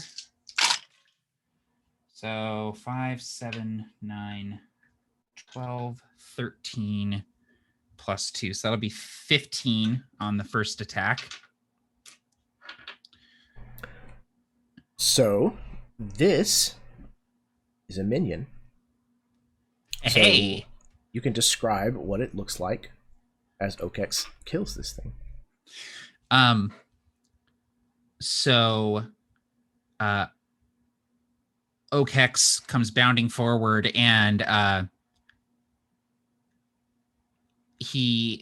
actually use the spear to kind of they use the butt of the spear to knock this creature off of Darshepsa, and then as soon as the creature lands on the ground, Okex follows up and just does a sort of a surgical jab into this thing's throat with the spear, and slides it out quick and clean.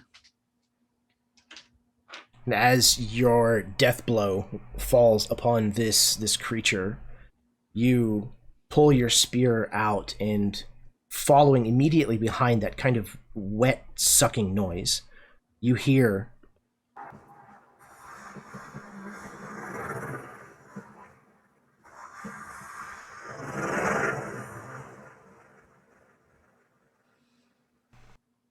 coming from the rock outcroppings and trees all around you. You realize that there are many more of these things.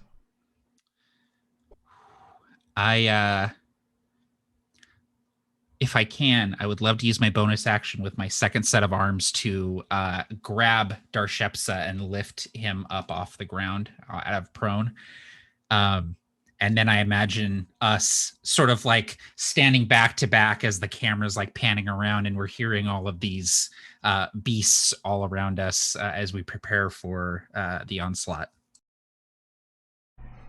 Yeah, I don't know if you've ever been in like a wild place, like a forest, and heard an animal that was much closer than you realized. It's like that, only you know that this is a predatory animal and that there's multiples of them. They seem to be all around you. That was Okex. Arrath, you're up. So do we I can't see any of them at the moment. All you can see is little, like, silhouettes that kind of might dart from here to here, and it's very fleeting. Oof.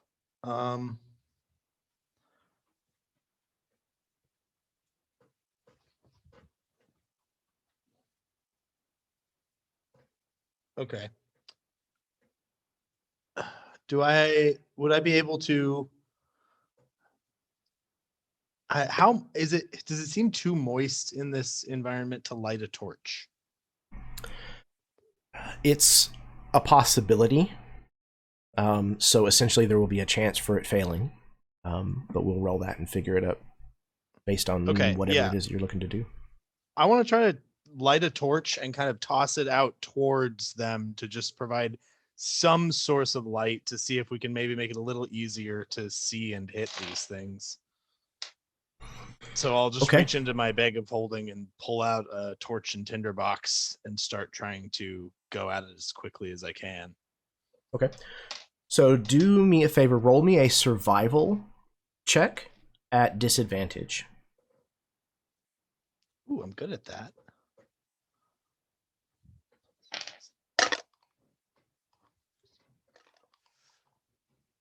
Ooh, okay. Those are two good rolls. So that's a 20 and a dirty 20. All right. So you must have had some kind of experience with having to protect torches against some kind of environmental effects before, and you managed to get this torch lit under these extreme conditions and keep it lit, and you're able to toss it towards some of where this noise is coming from.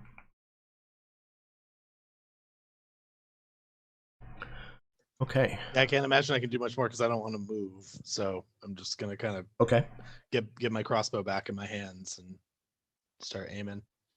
Excellent. Okay. So like if you wanted to do something like take the dodge action, I would be okay with that. Oh yeah, okay, definitely then. Okay. Yeah. Since I mean neither one is like really a full action, I think being able to do both in a turn is fine. Okay, so Sarath kind of stands guard after tossing the torch. Darshepsa now back on his feet. He turns to Okex. Thank you. Before, and like almost in like fluid motion, just as he's turning towards Okex to thank him, he's also starting to cast a spell, and he begins to chant. And his palm, that mark on his palm, that dread steel tattoo he's got, starts to glow. And once he's finished casting the spell, each of you feel a little bit,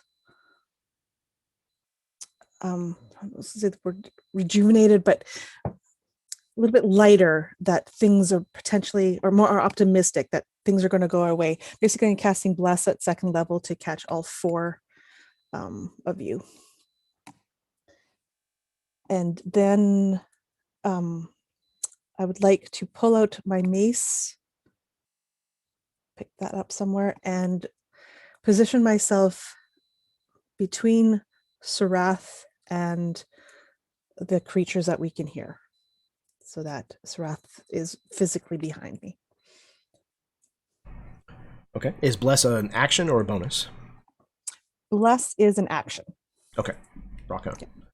All right. So you pass out the blessing of the death god.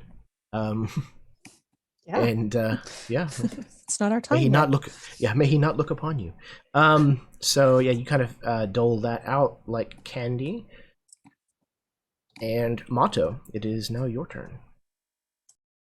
How far away is the closest thing?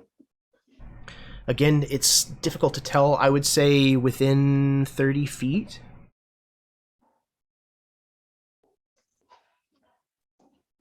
Okay. Mato is going to ready his action. Okay. Yeah, for when he's just waiting until one of these things gets closer to them, as he's going to walk out a little bit, but still be in the line of sight of everyone. Yeah. Excellent. Hold that Okay. action. Yeah. Okay. So you kind of step somewhat away from the group, just, you know, a step or two, a pace or two, kind of, you know, eyes scanning around these strange shaped sentinels that look down upon you, that they seem to prefer to climb amongst the branches of. Okay. Just as if on cue, these things are going to begin leaping out in full assault now. So there were 10 of them.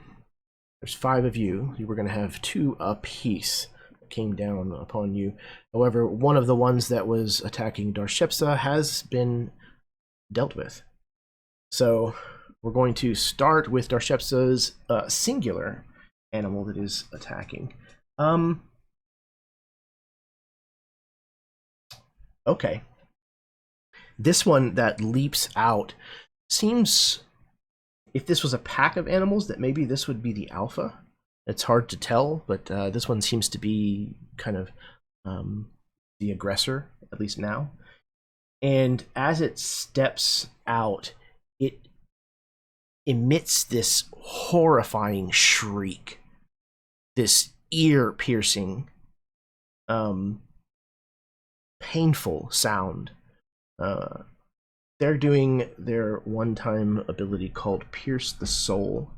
Everybody that is within 30 feet of this creature, I'm going to say that's probably all of you.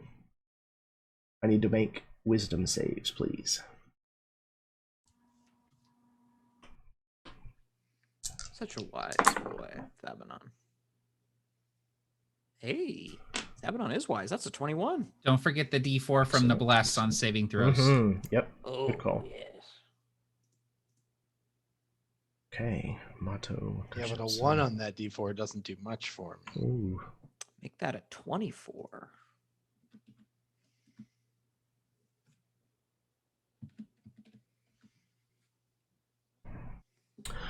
Okay.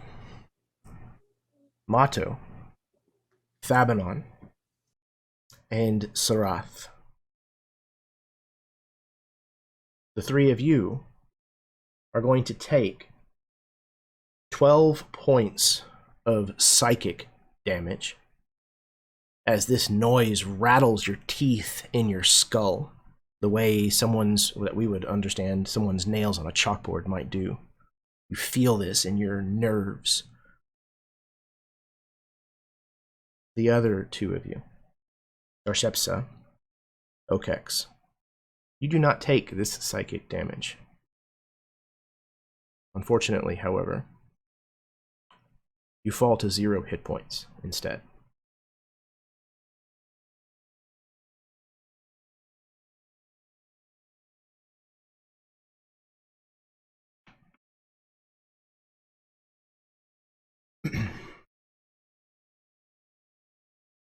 Those of you around them can see the 2 forms of Darshepsa and Okex crumple and fall to the ground, as the 3 of you have this intense ringing tinnitus type sound in your head, perhaps even a little blood trickling from your nose and ears.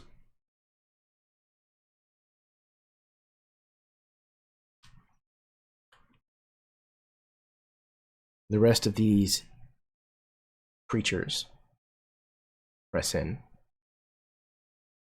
Darshepsa, I'm going to leave those of you who are on the ground alone. These creatures are going to go for those of you who are still a perceived threat. So we have 9 of these creatures, one of which has just taken its action. That's going to put 3 of them apiece on you. However, one of them just yelled and is not going to be able to attack. And we will say that is on Arrath. Arrath, you've got 2 coming at you. What is your AC?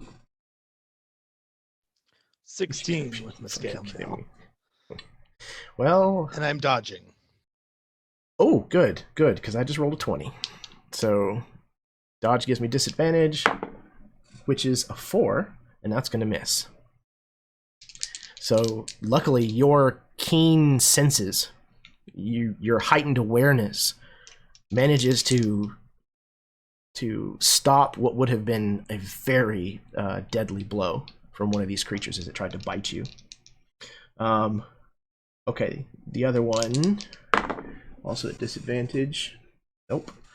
Likewise, snaps at you and misses. Moving right along. Mato, what is your AC? 16. 16. I do not have a reason to have disadvantage on you, unfortunately. Would this Oh, trigger so- my attack? Oh, yes, Or would please. they attack Yes. first? No. They definitely have to come within melee range of you, so it would absolutely trigger. Excellent. That is a 24 to hit Yes, absolutely. for 8 points of damage. Okay. Yep, they are minions, so you can go ahead and describe how you kill this one basically as it's like leaping at you with its maw spread open. Imagine you just see this thing like leaping down towards Mato, and the Kara is like on it, just its mouth open, its maw wide, spit coming out of its mouth, and all of a sudden it stops, eyes wide, mouth open, still frozen, as Mato has driven his sword up through it, and it leaves inches from his face.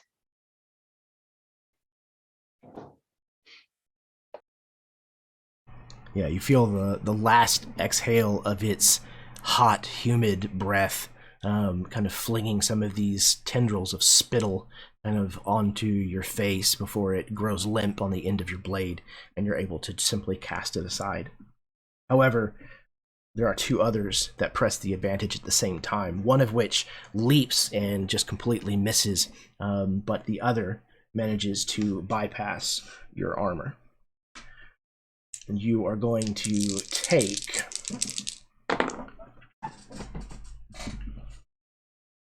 12 points of piercing damage.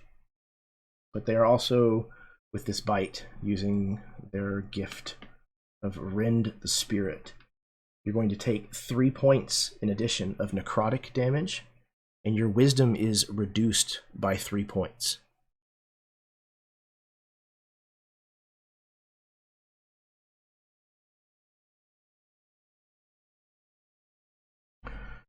Okay. Last is the 3 on Thebanon. Thebanon, rather. What is your AC, Thebanon? 18. Okay. The first two that leap out at you miss, as does the third. You manage to dance and weave around these creatures. Though they try to get a hold of you, they fail to do so. Thebanon, that brings us to your turn. I imagine Thebanon is just darting around these monsters, almost like a dancer among, just like kicking up a bunch of dust and moisture in this dark air as he does so. He and as he's swinging down, he like pulls out his shield, and then he like goes low, and like from the ring he's gained like a beautiful greenish scimitar is summoned from dark sands that is clutched in his hand mid-swing as he has his new pact whip at the scimitar that was given to him by Arrath, and he's going to swing upward on one of these guys.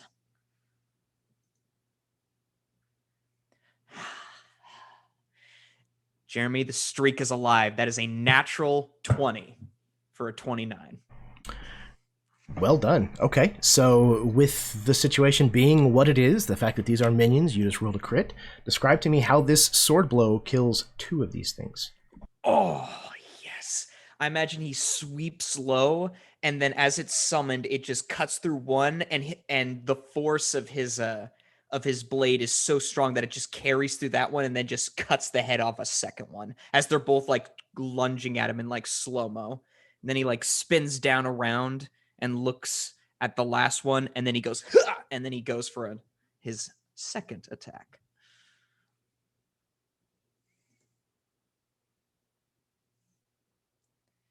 And that is an 11 to hit.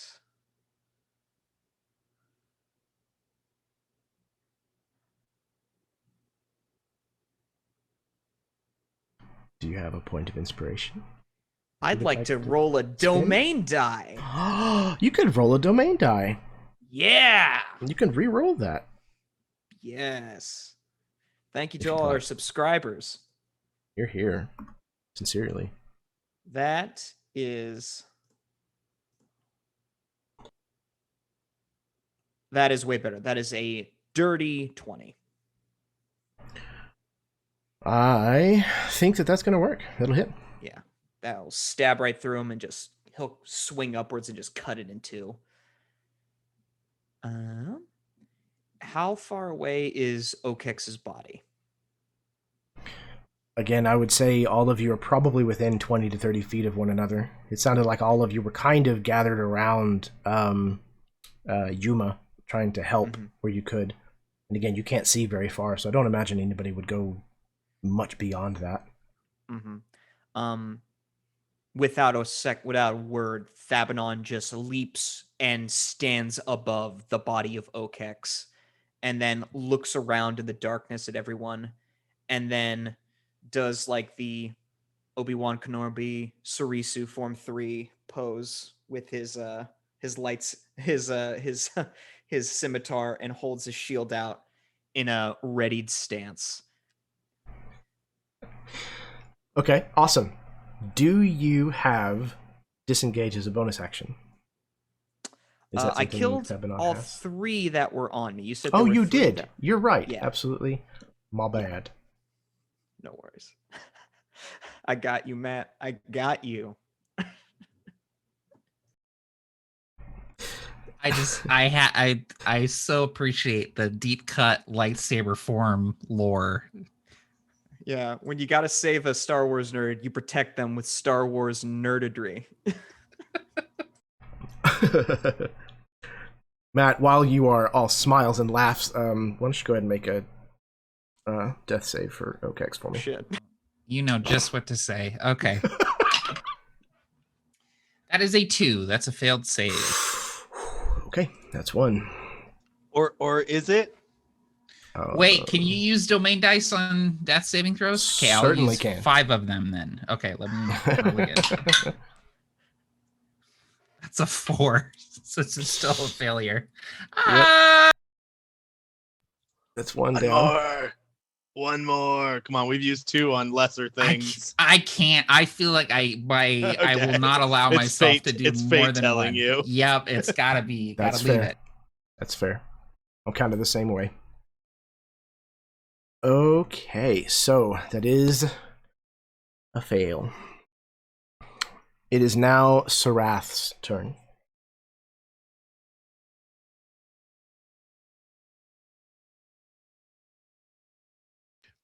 Okay. Sarath is a bit overcome in this moment, seeing Darshepsa and Okex just drop so suddenly. And she's going to bolt for Darshepsa's side. And there are 3 of them on me. I do have escape the horde, so they will be, if they make opportunity attacks, it'll be at disadvantage again. Okay, yeah, they absolutely will do so. Gnashing at you at your heels as they're trying to get you as you go away. That's not going to work with an 11. 16 is what you're looking for. Okay. Ooh, one got close with a 15, but not quite. Okay, the last one, however, is going to get with a 19. Okay, so you are going to take piercing in the amount of 10 points. You also take, in addition, 4 points of necrotic, and your wisdom decreases by that same amount. Is that a temporary or permanent? Like, how should I mark that? It is a temporary. Okay.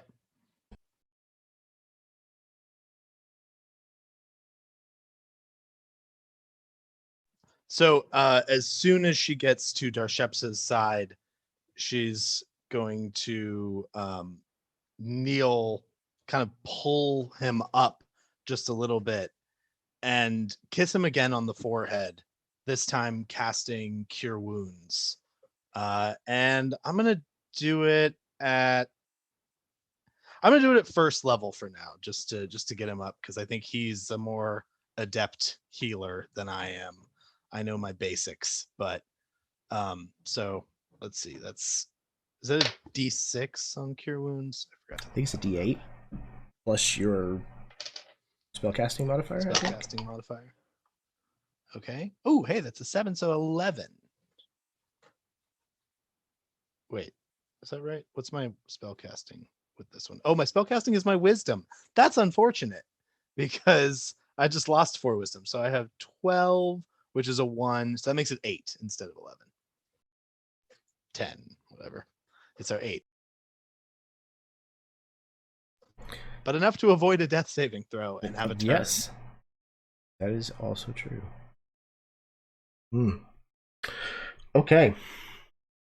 That was Sarath's turn.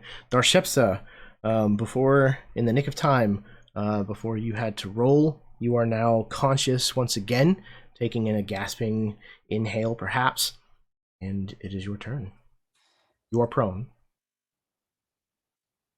Yes. I think, like, you're right. There's a gas state as he breathes back in life, and seeing Sarath right there. And the first thing is, yes, my love.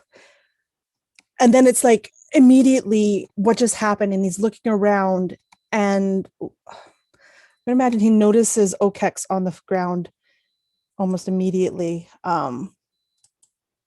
And I, as a bonus action, without even thinking really, just reaches out with that hand again that glows like a bright flash, and a symbol of the tattoo will fly towards Okex. And I'm casting as a bonus action, Spare the Dying.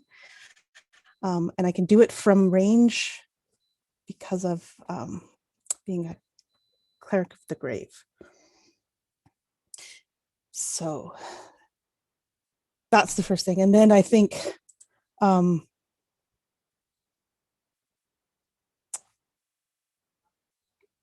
we'll look back at Sarath, and just looking into her eyes will then stand up, and you can see the resolve come back to Darshepsa as he stands. And he will reclaim the mace that I'm sure probably dropped to the floor, the ground, as when he did. And he stands readied by your side, Sarath, to fight. Because I think it's going to take my movement to get up and get ready. It takes, I think, half. So, yeah, if you don't intend to move away from Sarath, I think absolutely. Okay. Yeah, well, no, I don't think he'd leave her side at this moment. Okay. Yeah. That brings us to Mato. Mato is going to attack. Whoa. Mato is going to attack the first one. Are there allies within 5 feet? Again, all of you are really close together, so I would say so.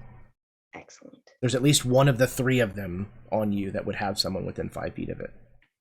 Perfect. So he slashes at that one, 26 to hit, and is, going to take a crap ton of damage. 22 points. I just wanted to roll it. I know it's a minion. I just wanted to know. Oh, that's good. So he slashes at that one, and with that, you would see what you all know now to be Mato's brother in shadow form disengage itself, the shadow from Mato's stance, and is going to turn and is going to, in the exact same form, in the exact same style, slash down at the second creature that is going to take 6 points of necrotic. So that's 2 more. And then he's going to run over to the alpha looking one. And let me just double check.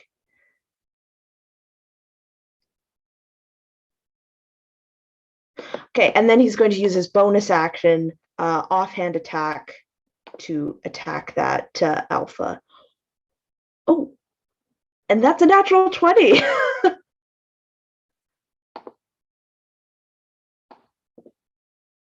Okay.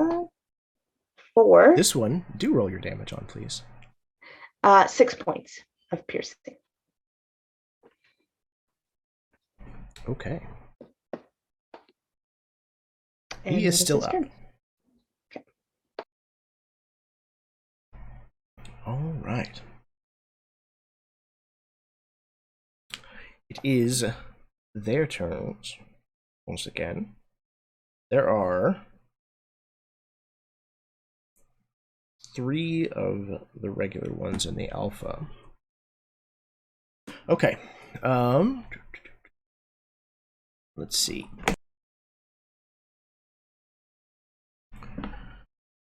Okay, let's figure out who is going to be not attacked.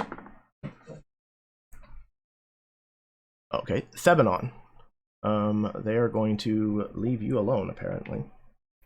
But there's going to be one that attacks each of the rest of you. Mato, you're lucky. You get to face the alpha. So we'll do that one last. The one that it tries to attack Darshipsa, that's a 21. I think that's going to probably hit. Unless you make me re-roll it with the domain die. Yes, okay. I mean, this is the last night, as it was pointed And I out. love you, random citizen. Is that from the boys? It's from Megamind. Oh, perfect. I like how you said that bashfully. It's from Megamind. It's the generational divide, man. We're bridging get barriers here, you know? We're all nerds. It's fine. Part of being a nerd is being unshy about what you love. All right. So the damage is going to be. Oh wait. Yeah. I'm sorry. The damage is going to be. Oh wait. You're making me re-roll it. I just had a complete and total brain fart. You guys completely took me off track. All right. So that was to impose disadvantage on this attack roll. Okay. 14. I don't think hits. No.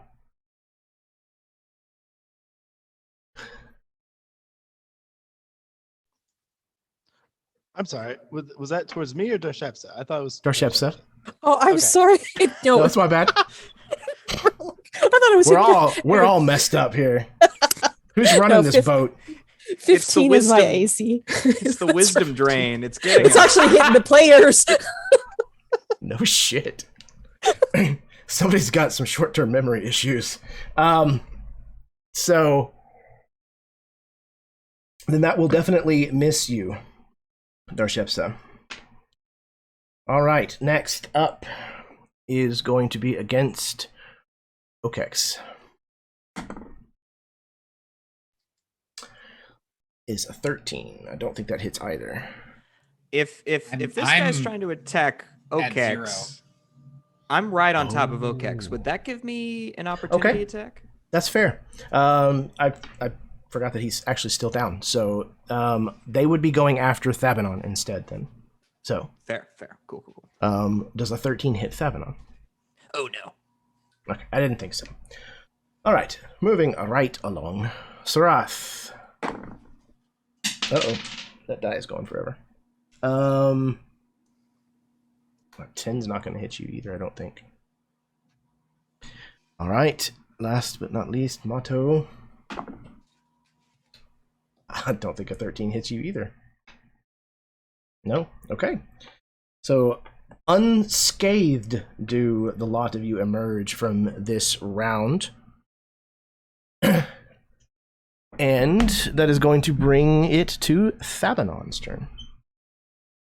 All right. How many of these fools are on me? Just the one currently. Okay, just the one. Let me see here. What can I do for bonus action? Quick question. Would you allow, like, because my attack action is I have two attacks. Would you allow like an attack, a spell, bonus action spell, and then another attack, or would it have to be like just one? Absolutely. Oh, sweet. Okay, cool. Yeah, that's perfectly within your purview. Righteous. Okay, cool. Then I will do. Oh, that was almost a natural 20 again. But instead, that is a 18 to hit. All right. So I slice this guy, and then I look down at Okex, and in my 6 wisdom state from that reduced 4, just go, be good. And then like he casts wait, actually, how far away is this the big dude? Bad the alpha? Alpha, that one. Yes. Yeah. Words. Yes. I would say again within 30 feet. Okay. Then I'm not going to waste the spell. Never mind. So I just go, be good. And then I just start running up. And instead of like practiced dancer-like athleticism, Thabanon is just swinging his sword wildly over his head as he just goes down for a quick strike on this thing. I'm going to try to flank it, if that's cool with you. Sweet. I shall roll with advantage. That was a natural 20. I thought that might be. Yeah. All right. Dear God. Wow.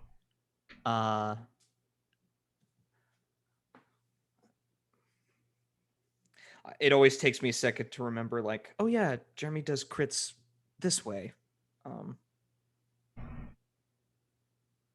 Yep. That's 23 points of damage. Why don't you describe what it looks like as you kill this big guy, alpha thing? A big guy, alpha, bad dog, McGee. I think it's just what, like, Thabanon just throws his shield to the side. His eyes are wild and like heavily dilated, like he's on mushrooms or something. They're super black.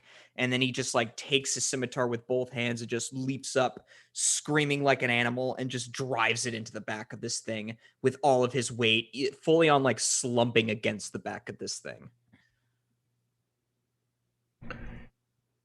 As this creature collapses beneath the weight of Thabanon's strike, the only one remaining turns and runs off into the mists, disappearing. We are technically out of combat, however. I think Darshepsa's got it in hand, but let's go ahead and have that take place next. Yeah, as soon as the creature runs away, Darshepsa's attention is back on the fallen Okex. And Darshepsa would run over and again, that tattoo glows, and this time it's a bright, almost pure white light, almost kind of lighting up the surroundings around us. And as he's chanting, he reaches a crescendo, and at that moment, he places that glowing hand on Okex's chest, and all the light immediately flows into Okex through that touch and lights him up from the inside. And I'm casting Cure Wounds as a 4th level. Because I am the Cleric of the Grave, I get to do this at max because you're at 0. So you get 36 hit points.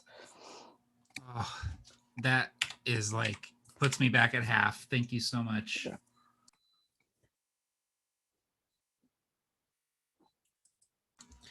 So I imagine that Okex actually, like, instead of doing like a it's like a weird chittering scream sound as Okex's limbs kind of flail and jerk, and then he kind of like comes up to a standing position, almost like animalistically, and then sort of like shakes their head, nods to you, Darshepsa, and then readies their weapons. I think, yeah, Darshepsa would take that moment to do that symbol that you do about where you walk, I walk. Back to you.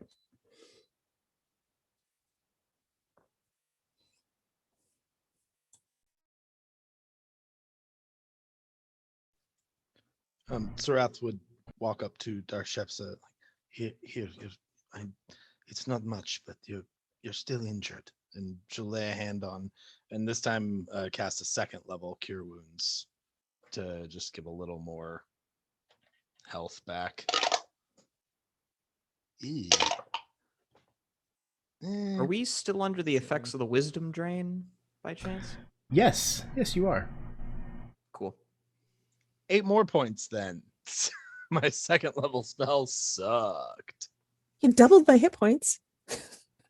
We're good. That's awesome. Thank you so much.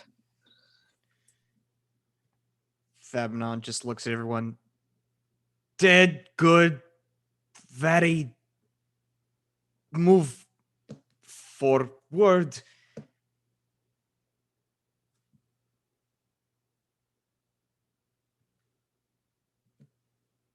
Hard talk.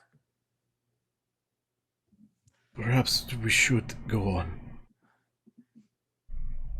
Yuma says. Fabinon looks at Yuma and says, "Can you walk?" I will try to move faster. Forgive me. I carry. And Fabinon will just pick up Yuma and put him on his back. Nice. When he once wanted to kill this boy, he will now try to carry the man.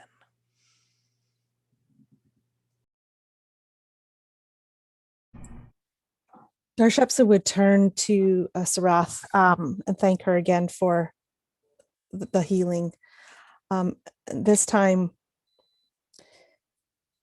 he will grab her hand as they proceed to go forward, and he will not let go as they walk forward. Yeah, Sarath would put up no resistance to that and just hold your hand tightly as you continue, keeping her crossbow kind of up on her shoulder with her other hand.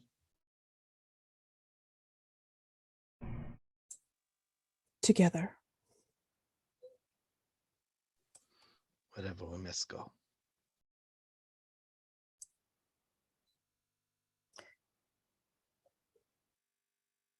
I'm glad you're here by my side.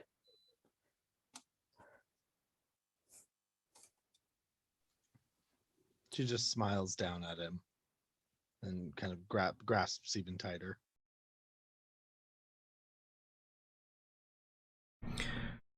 The 6 of you press further, deeper into the hidden mists. You feel that same feeling, that ahead of you, somewhere in all of this anarchy, something familiar lies ahead of you, and you press onward towards it. You pull back away into the swirling gray mists, lost again for a moment, before we hear a song, a song that is haunting, both in its beauty and in its mystery. What it says and what it doesn't say. We see the six of you coming from Hettust. The same black, gnarled, spindly, branched objects, now likewise surrounding and reaching out of the gray towards all of you. You all hear this haunting song, and both Treshar and Ceci recall this song. Ceci, you recall this from your time, brief albeit, as a priestess. Treshar, you remember this from the last time that you came to the Grey. You remember this haunting melody, and that it almost was the last thing that you heard. Comrades, steel yourselves against this sound. It will try to lead you away. It will take you. Do not follow it. Stay close. He'll actually start pulling out a bit of rope and just feeding it to everyone, like loop this to yourself or hold on to it, whatever you must do. But I made the mistake of following the sound once. If it were not for Wodo, I would not have made it out.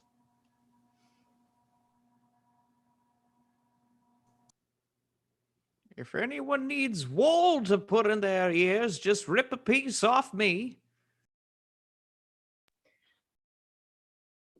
In what context does Ceci recognize this song from as her time as a priestess?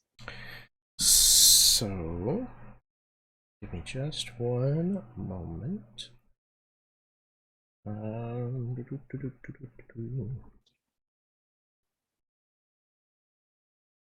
Oh, please. I'm pulling up my handy dandy notes.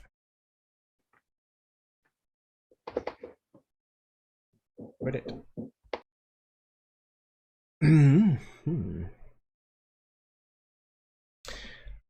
This song is a song that you heard in your dreams often. A haunting tune that you were never able to place who exactly was singing it. And every night that it happened, it seemed as though it was someone different from your past that was singing this song to you. None of you can understand the words to this song, and the tune to it it's different than any song you've ever heard before. It's definitely not a normal piece of music.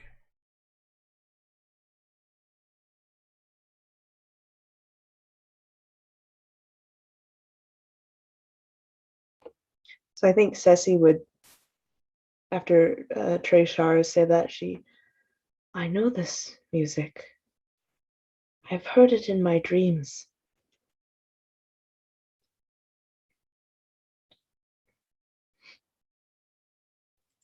They must be dark dreams indeed.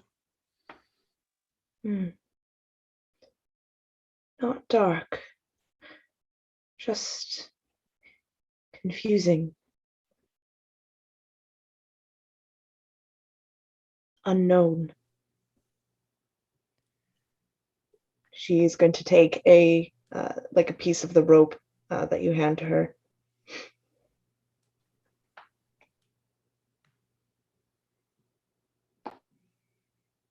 The light in the sky is often clouded by mist and fog. And when it is at its greatest dampening, it clears. Steady on, Sassy. We'll make it.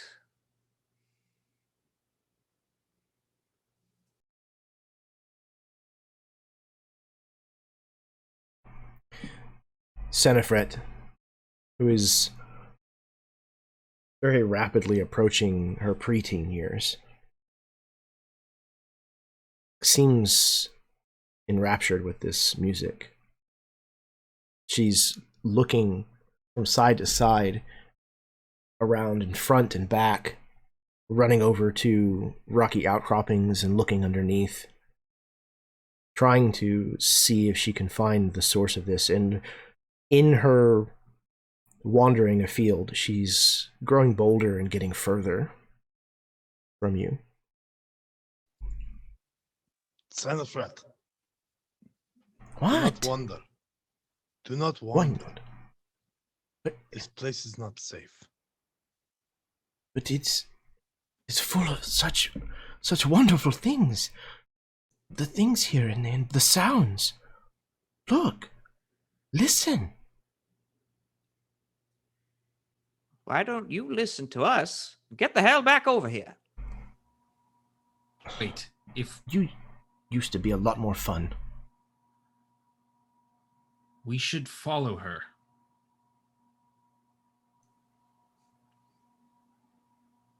Does anyone else know where they're going? She's the one who's supposed to be here. We should follow her. The giant speaks true. Ish. I don't want us to be reckless, but I will agree. We may not be singing the melody here. We may be simply harmony and accompaniment. Well, then let's accompany Sanafret into the gray. The rope is a good idea. It will keep us together.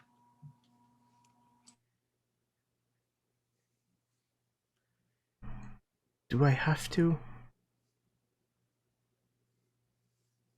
Of course. Senefret looks at the rope. If we lose you, we lose all of this, everything that we've come for. Stay Fine. close. You can play with my hair. Just stay with us. Don't give me that look. I'm very fun to play with. You used to be. Okay. Okay. Then you got old. Do you want me to fart in your About- face again, young lady? How about riding on my shoulders? She like lights up. Can I? Yes, but only while we're in the gray. This is literally the only time it will be permissible. Can I braid your hair? Yes. She starts like climbing up you without any further like to do. Trishar will kind of lean into Wodo and say, if we make it out of here, can I maybe have a turn on the way back?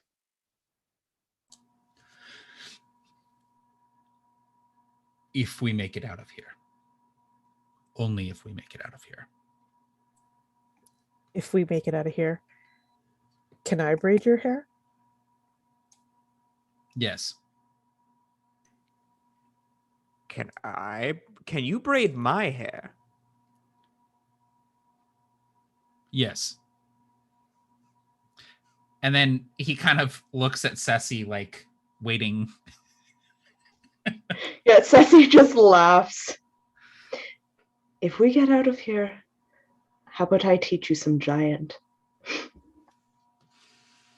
Yes. And she just smiles and nods.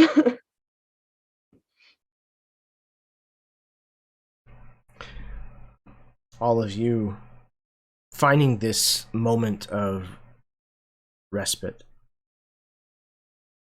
as this gloomy place surrounds all of you and threatens to push in from all sides. The air is heavy and damp, the way it feels just after a heavy snow might. You turn your attention back to blazing the trail ahead of you, and you still hear this song all around you, beckoning you forward. Senefret is guiding you still from atop Wodo's shoulders forward. All of you suddenly feel the ground shift beneath your feet, undulating and almost tossing you to the ground. And you hear another noise, not so distant now.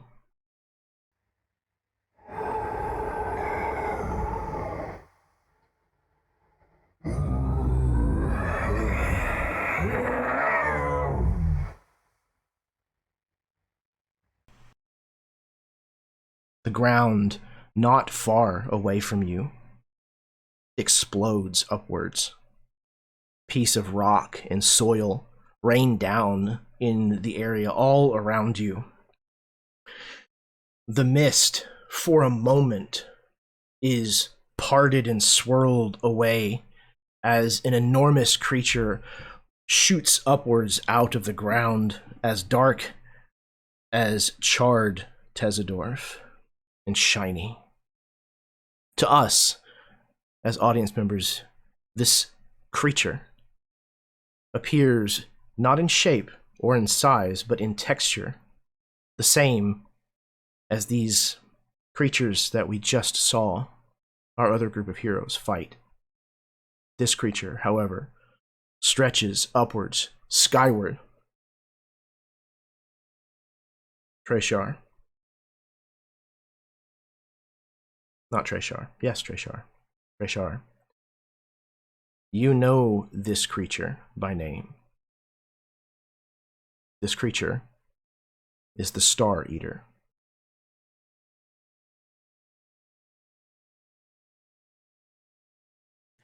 It What? reaches upwards. To us, as audience members, the shape and the size reminds us of the creature known as Dole, a Caldivan. But as it extends upwards to its full height, we see dozens, hundreds, thousands of centipede-like legs unfurl away from its body, and it comes downwards. The mist shifting and swirling as it lands upon the ground, and these hands begin to move in rhythmic concession after one another, and it comes for its prize. All of you, please roll for initiative. Oh.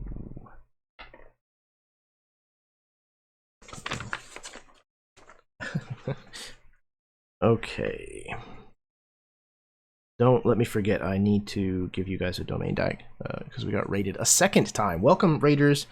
It's fantastic to have you here. Thank you so much for stopping by. Wodo with a 15. Don't add that domain die. Oh, okay. You're going to go ahead and I'm going to use it spend for that. initiative. All right. Sure. Although it doesn't matter. It didn't really help. It actually made it, would have made it worse.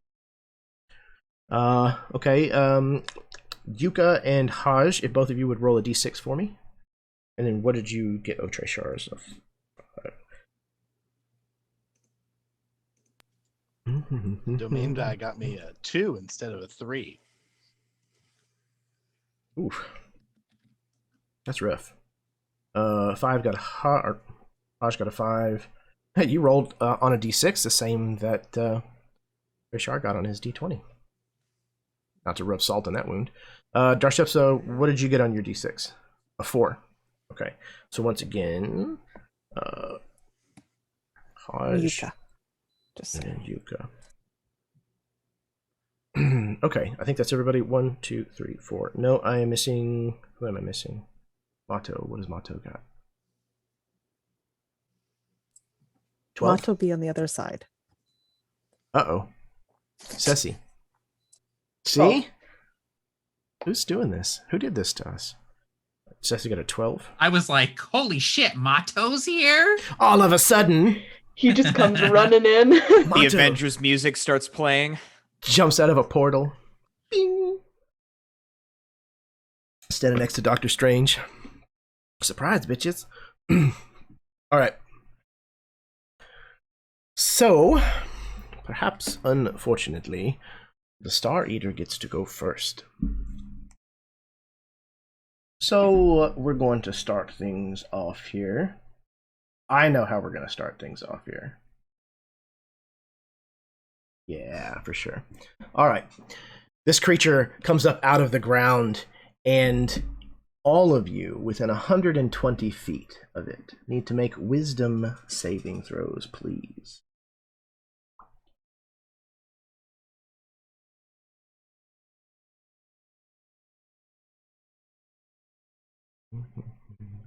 I just got a 24.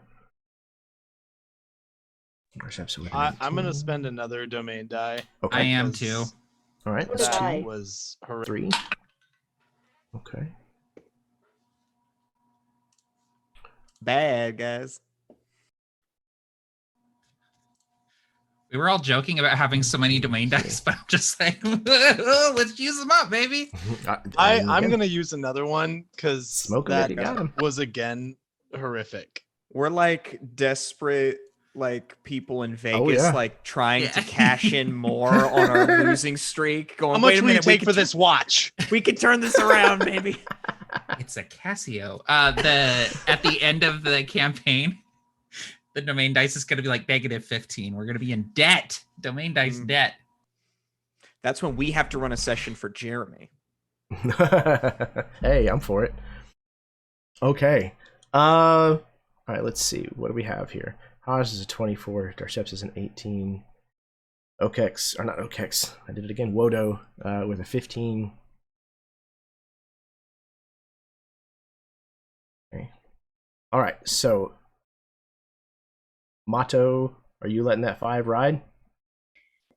Yeah. Ceci, well, yeah, I used the Ceci. domain die and I still got a 5. So Okay. it's fate. Yep. That's fair.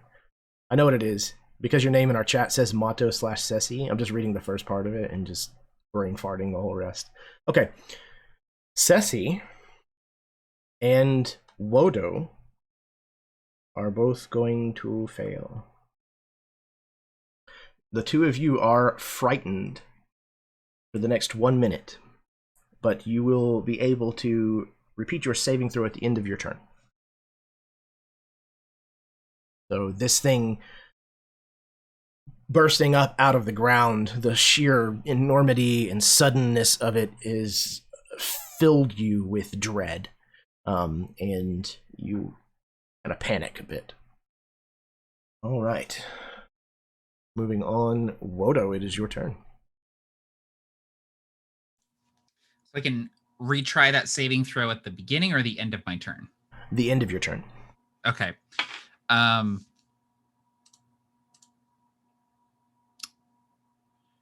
So Wodo, I think, is less frightened for himself and more frightened for this child riding on his shoulders. And so he will sort of in one motion, as this the Leviathan shape comes tearing out of the ground and sort of like slams down on these centipede-like legs, Wodo would sort of reach up and grab her and sort of like tuck her like a football under his arm and just kind of like take off in the other direction. going as far as he can, 30 feet, before setting her down and saying, hide and don't come out. Do you understand? Uh-huh. Just kind of like shakes her head. If I can, I would love to take a shot at this gigantic centipede, but I also understand if I did too much on my turn. No. Again, picking up somebody and running with them, especially like you're a giant and she's a preteen girl. I'm not gonna have that cost an action, so yeah, go for it. That yeah, I guess I have a powerful build feature, which I count as one size larger for carrying shit. For carrying, so. yep, even more so, absolutely. Cool. Well, then I am going to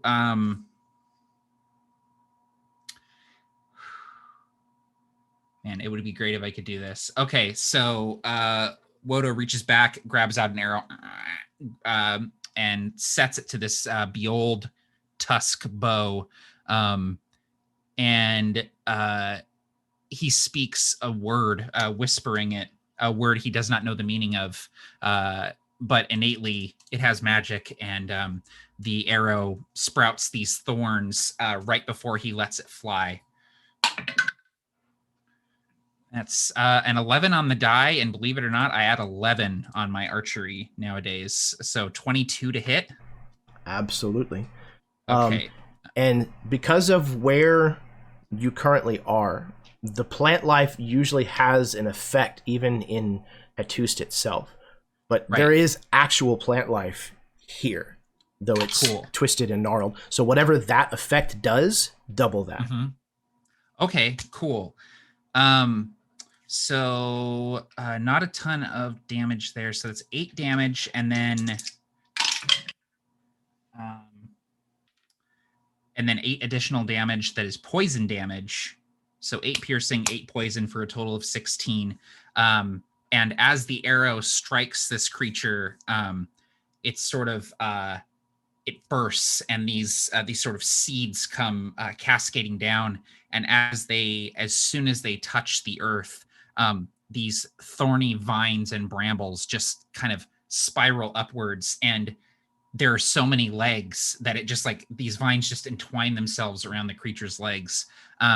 So its speed is reduced by 10 feet, and the first time it moves, it's going to take 2d6 slashing damage from the thorns, but I guess that'd be 4d6 damage since the damage is doubled. So I'll try to remember the first time it moves, it's going to take that damage. Excellent. Okay. So yeah, you notice that the usual reaction or the usual effect that this ability has on your arrows, where it bursts into these thorns, it's amplified here. There's thorns just erupting from all over the place. These branches of these things that are around you even seem to like elongate and grow thorns upon them. Okay. Hodge. Old Hodge. So I imagine in the beginning, as the Star Eater arrives, Hodge is just staring in frightened awe. This is the monster that has haunted her nightmares since she was young, when she first began her journeys out meditating beyond the stars. It was the thing she was afraid of encountering in the temple, in the darkness between the moonlight. And she rolled really well on her wisdom save against being frightened of it. So I imagine in this moment, now that she finally has seen the beast that has haunted her for as long as she can remember, she's no longer afraid. Now she sees the beast that has hunted her all this time, and now that she sees it for what it is, she feels strong. And she'll actually walk by. Was Ceci the one who was frightened? She'll just put a hand on your shoulder, Ceci, as you're trembling in fear, and whisper calmly, "It's okay to be afraid." And she's saying that not only to you, but herself. as she casts Dispel Magic on you and ends the frightened effect.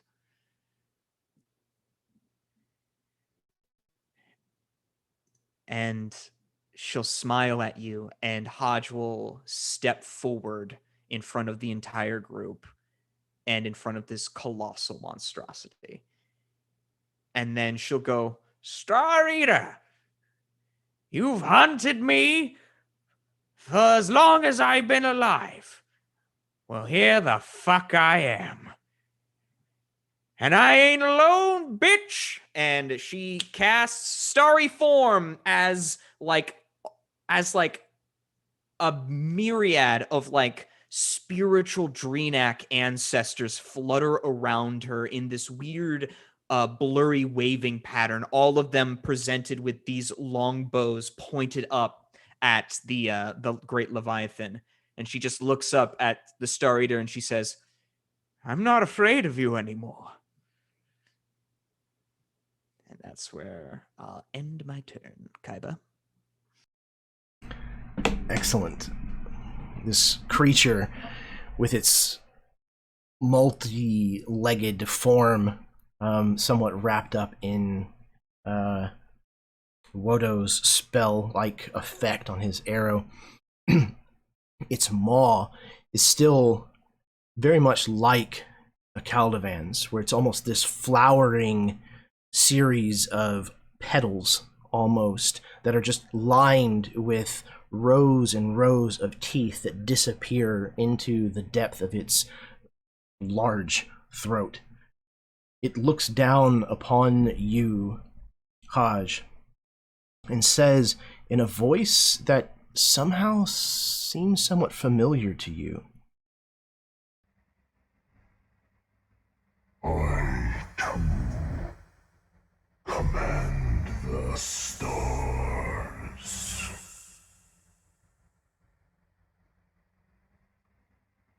It then... That's what happens when you don't press the button hard enough. God, is that you? Yes, Kent. I see you. Stop masturbating, Kent. I love that movie. This is sponsored by Raid Shadow Legends. So, the creature looks down upon you as you summon your star spirits, and it opens this flowered, tooth-lined maw, and stars of its own fling from its mouth. It is going to be flinging the stars.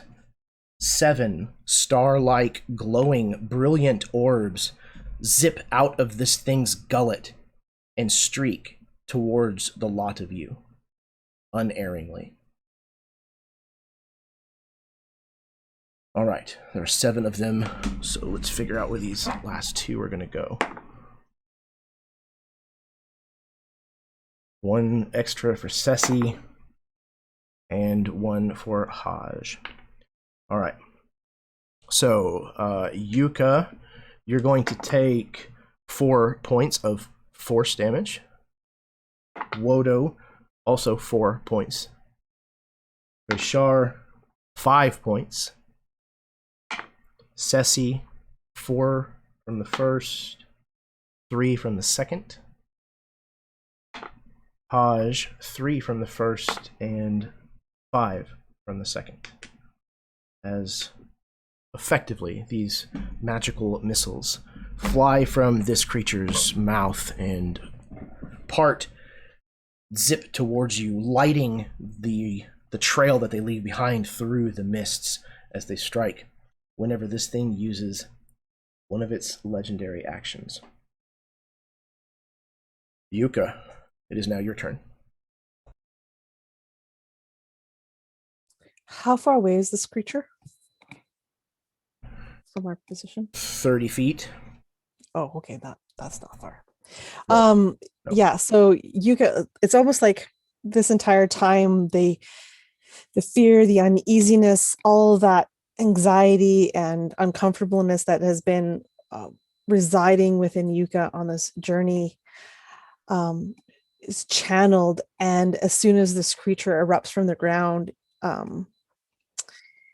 these feelings erupt in Yuka as she rages and immediately takes off towards the creature, running, holding her great axe in both hands, battle cry as loud as you can, probably deafening for some of you, as she runs towards the creature. And I'm going to try to smite it. All right. Okay, so the first hit is a lovely 9. So I'm thinking that might miss. Yes, it will. Okay. The second one, however, is a nat 20. So that's That'll hit. okay. So when we're raging, so let's do okay.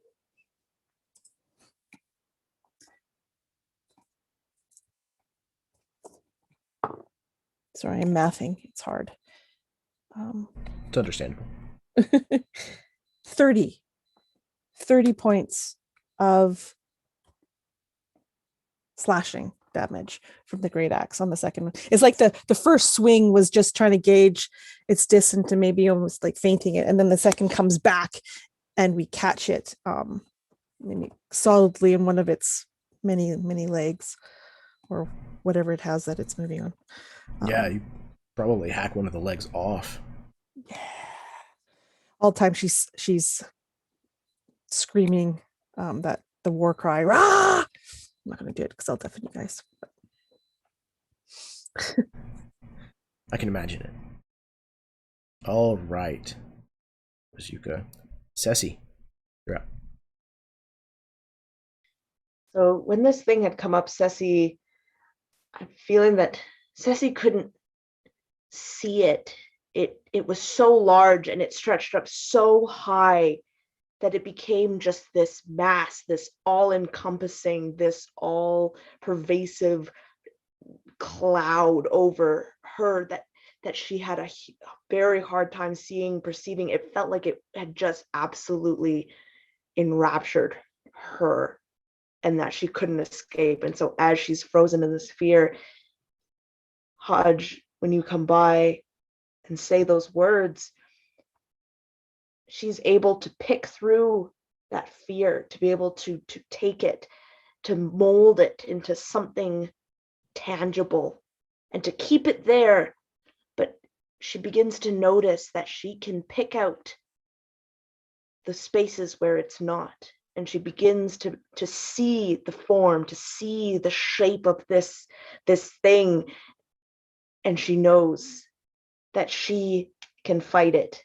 And so she begins to run towards it. And as she does so, every step she takes, this rhythm, you see this light begin to form around her skin as these tattoos in giant begin to form one by one as she takes a step and another step, and they form and she gets Ceci begins to grow in size as these tattoos begin to glow, and until Ceci is this huge creature and just takes the battle axe and swings it as she is using her giant's might. So now she is large in terms of size, and she's going to try and hit this thing. That's amazing. That's my girl. Well, got a nat 1 on the first attack, but got you? a 16. Yeah. Did you? Oh, can I use that? Sure you can. They're yours. They're yours. I got a 16 and a 15. The 16 will hit. The 15 will not.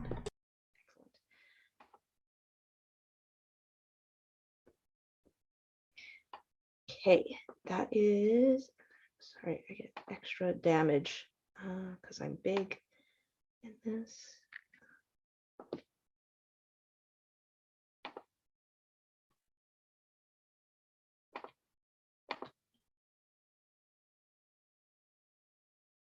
That'll be 16 points Okay. of slashing. All right. This thing is cut deep by Ceci's strike, but it is absolutely still able to fight. Alrighty. As a matter of fact, it is going to, okay, it's going to use another one of its legendary actions. Haj, how many of these star people are around? Mechanically, it's effectively one, but I like to think of it as just like Avatar state, all of them just sort of flowing around. Absolutely, that's perfectly fair. The legendary action that the Star Eater is going to use is called Drink the Light. You watch as some of these, as all of these individuals made of starlight dim somewhat to the eye. You can see their light fade somewhat as it trails upwards and into the maw of this creature, and you watch as some of its wounds stitch closed before your very eyes with light. It heals for 6 points.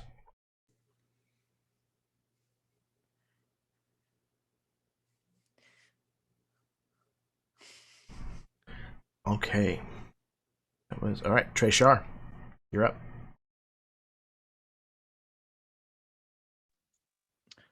Okay. Holding his instrument in one side, Treshar is going to do something a little unusual for him and pull out his hand crossbow that he keeps tucked at his side. And it's got a single bolt currently loaded in it, and he's going to take aim and try to fire at this thing. But as he fires, he feels something feels off as he pulls it. It feels like it just kind of twitches a little and pulls his aim off as this thread of fate that he snapped before and this potential life seems to take over and gives him a -3 on his to hit and damage for this next roll. But that's a 14 to hit. That person's inexperience with combat made the difference, and what would have been a hit, instead you watch just off of the hard carapace of this creature's back. So Trishar will reload his hand crossbow one more time, but he'll also look towards oh geez, who's after me? You bottom out the round, so okay, actually, the next PC would be Wodo. Yeah, okay, so look to Wodo, and he'll sing just a soft melody to Wodo and grant him a bardic inspiration. So it'll be a D8 for the next 10 minutes. But then he'll just kind of start lining up another shot, trying to kind of prepare himself.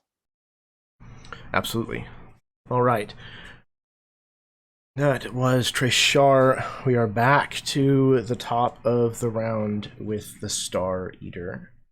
The Star Eater has now turned its attention towards Haj, taking the bait, if you will. So it will be moving, Wodo. So if you want Hey, to... cool. Yep. Awesome. I'll roll that 46. Yep. I also want to point out that it will have disadvantage on any attack that isn't me. Oh, I keep forgetting that you're a Ancestors Barbarian. And if it hits a creature other than me, then that creature will have resistance to the damage. Yeah. Okay, excellent. Good to know.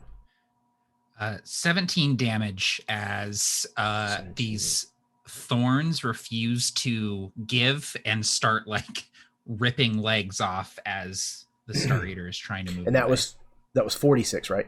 You remember 46. Yep, Okay, correct. cool. So the Star Eater is at 69 hit points. Points of damage, rather. So. Nice. Nice. Nice. Star Eater. Nice. Okay. So it rends some of its legs free from these thorns.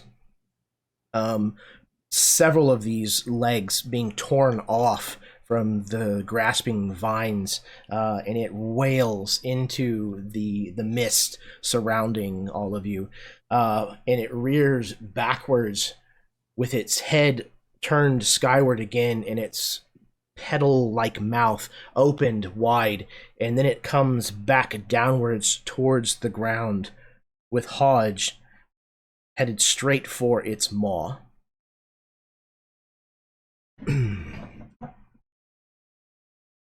I want you to do it. I want you to do it.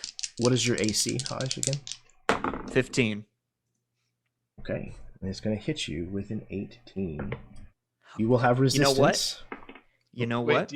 What? As a reaction, I am going to use a cosmic omen die.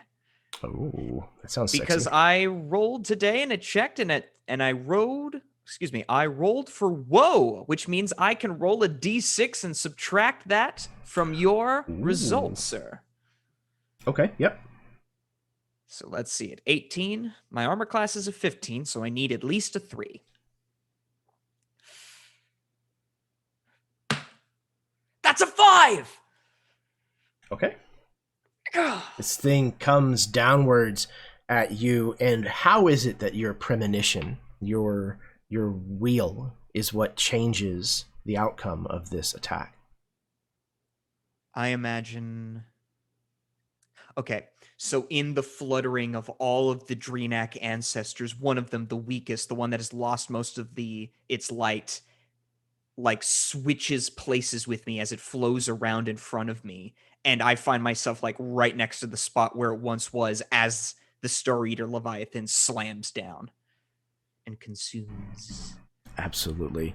It collides with the ground, and these petals scrape across the ground here, and you can hear the stone and the black sentinel pieces snapping underneath the power of its jaws. And when it rears back up, there's a crater in the ground where the material, the matter that was there moments before, has been consumed by this creature. Okay. Wodo, it is your turn. Oh, Can I interject yes. 1 second? Sure. As it ends its turn, can I get it to make a wisdom saving throw? Sure. Why not? Please. Wisdom save. Yes. So that is a 14. Can I get it to roll again? Sure. It'll Just cost you 2 one. dice. Ooh. That's better for me. Okay. Never mind. Wait, real quick. Hold on. Let me just double check that I can do this. Yes. Okay. Treshar will use his reaction to just whack his hand crossbow across the strings of his instrument, which is in his left hand, and it'll create this discordant note. And he'll use another bardic inspiration to roll a d8 and subtract it from the ability check. Okay. Ooh. That's a -4. Okay. All right. So that'll make it fail. Oh my god. Okay. happens?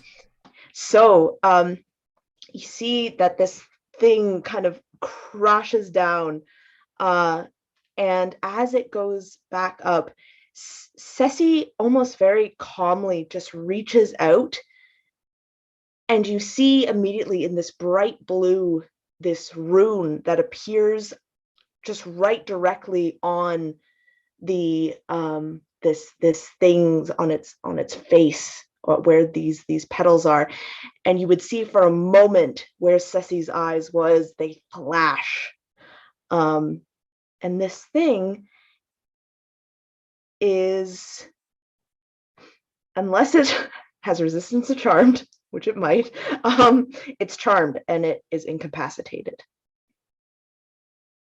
It has a speed of 0. Wow. Okay. So this thing is not immune to charm.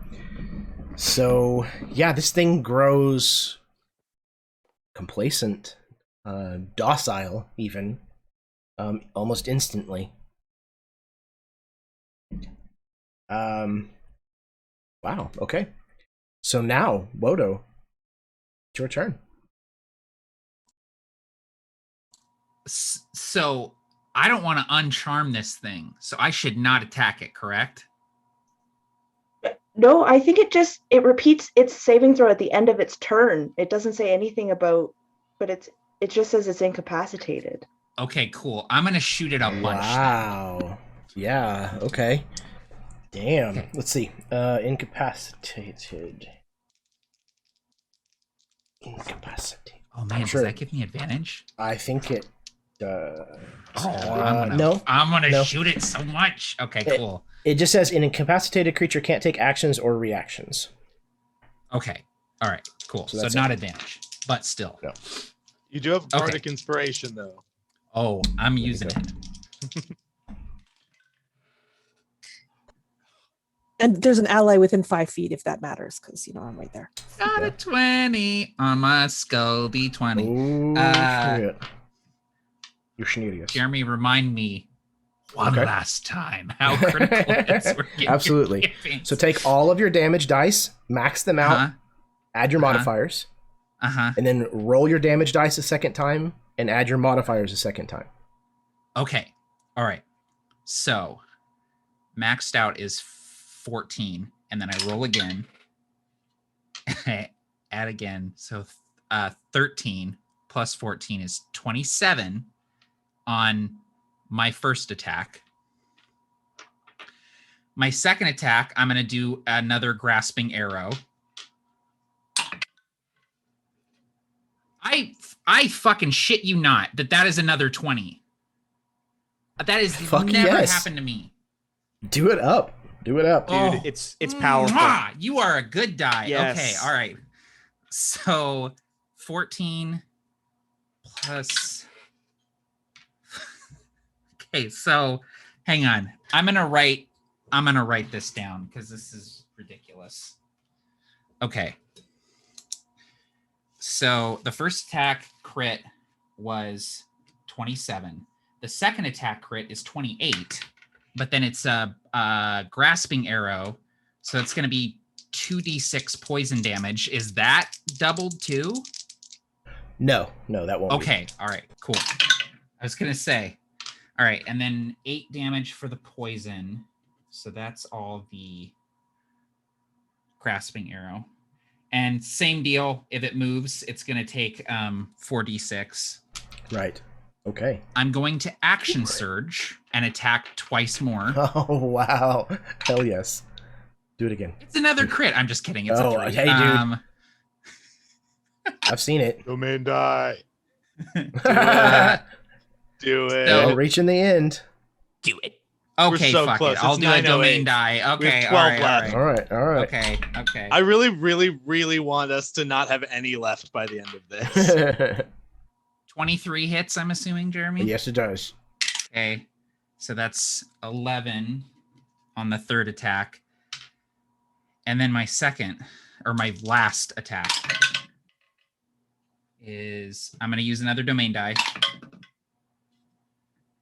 24 to hit, and then 13. Okay. So 7 plus 8 plus... I got to use a fucking calculator for this shit. Okay. 27 plus 28 plus 8 from the poison, plus 11 on the third attack, and 13 on the fourth attack. 87 damage. That is seriously impressive. I was keeping track with you as you were going, though. So what was the damage of the last strike? Oh, the last strike was 13. 13 more. Okay. Yep. Excellent. Okay. This thing is now at 153 points. This thing rocks backwards with this barrage of arrows that are just slamming between the plates of this thing's semi-segmented body from Wodo's bow that is just humming with, rapid fire shots. However, this motherfucker is still kicking. Well, it's got all those legs, I imagine so. It is gonna do this doing the can. This thing is going to use another legendary action to once again come downward at Hodge. Can it use a act with what Ceci With gave the it? who? Because it's charmed. Oh, Incapacitated. It's incapacitated, so you're it can't right. take action. Oh, damn it! All to hell. Okay, you're absolutely correct. Many Get them, boys. Reverse that. Stamp it. Hodge, it's your turn. After seeing Wodo just unload, Hodge kind of goes, "Whew, my goodness." And then she will crack her neck and she goes, You want some stars? You centipede fuck. Take all the stars! As she is using her bonus action to do a starry form archer ability, and she is casting Guiding Bolt at 4th level, baby! Is it an attack roll or a save for me? These are attacks. Okay. The Guiding Bolt will be a 17 to hit. That will hit. And then the starry form will be 11. I'm going to use a domain die. Fair. All right. That's a 22. That will hit. Let's see, so boom, boom. Oh, hell yeah. Max damage. Okay, so the starry form gets a 13 radiant damage. And then the guiding bolt.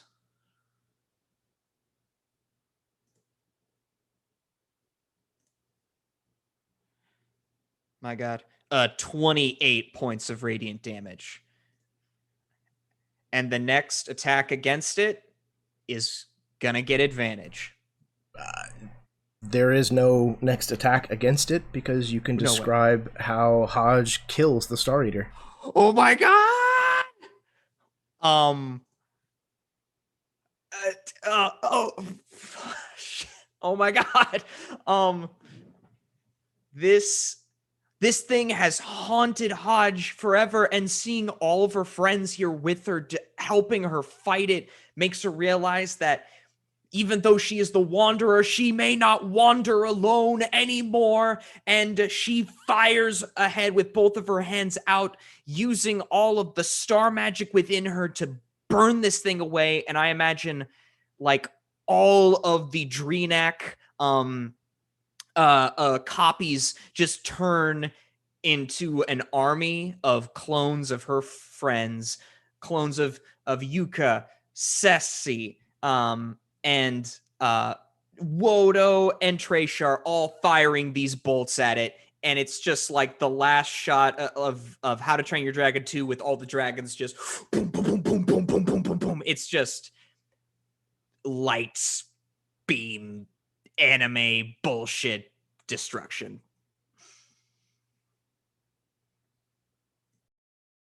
This thing falls to pieces, is blown to pieces before your eyes, and its remains just collapse backwards into this mucky, strange environment around you. The gray mists once again kicked up into swirling patterns all around its sudden, enormous movement as it crashes down dead. You are now out of combat. Trishar is Bodo. immediately looking to find Sanafret. Wodo was reaching back for another arrow, and there's nothing. His quiver is empty.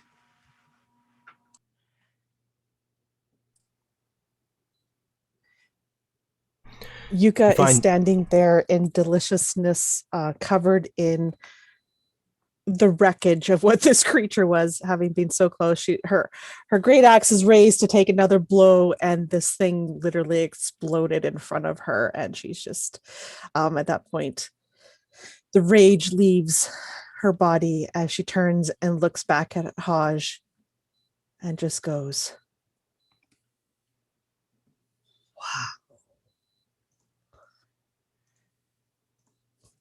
Haj just looks back at you and just goes, and then she just falls to the ground.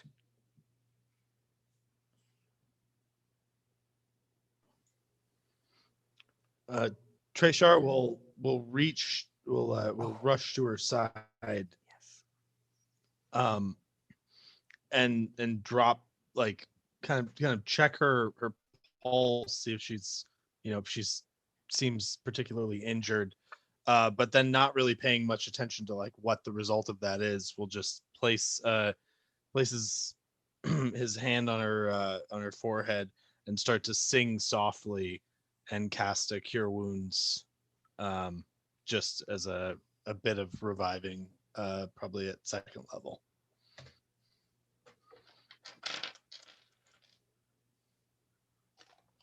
Holy cow, she says as she's lying on her back.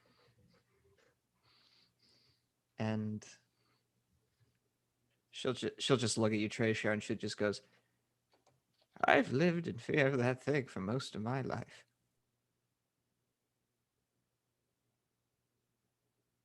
Feels weird not to have it anymore.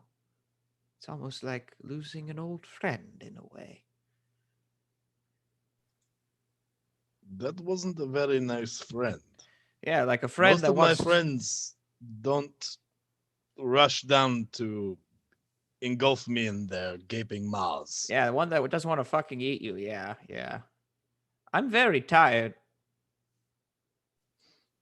That moment you see like a very large Ceci like over you, and it's just gonna bend down and just like pick you up and Ooh. just set you back down, as they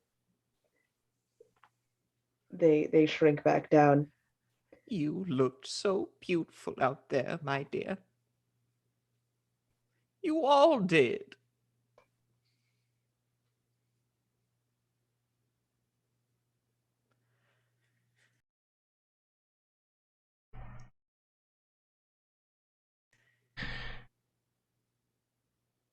As the six of you gather yourselves, ready to head deeper into the gray, you can swear that you hear voices ahead of the mists, or ahead of you in the mists. Could they be voices from your past? Perhaps voices from your future? We pull back away from the site of this epic conflict, back through the swirling grays, and suddenly the grays instead turn to shadow, and we pass upwards from behind a rock to see an individual step into our view. After a few paces, we realize it is Sine. We are back on Tantharra. Sine walks a few paces further before stopping and looking around we hear a distant sound that almost sounds like thunder. Perhaps, maybe even something titanic collapsing against the ground. She looks in this direction for just a moment with a puzzled look on her face, and then turns back to her focus, where she kneels. With both hands, she digs a small pit in the sand next to this rock. She reaches into the folds of her clothing, and she produces the Shabahon, the seed. It looks much like a small rock to the denizens who live here. She once more kind of looks off into the distance. She utters a single word. Bye. She kisses the Shabahon and buries it beneath the sand, covering it with her hands. Suddenly, we are back in the mists, plunged back into this swirling gray, this maze where it's impossible to tell up from down, left from right. We see now Yuma is a decrepit old man. He can hardly manage to walk under his own power any longer. We cut to a different part of the gray, and we see Wodo, perhaps, still carrying Senefret, although now she is an infant, swaddled in what remains of her robes.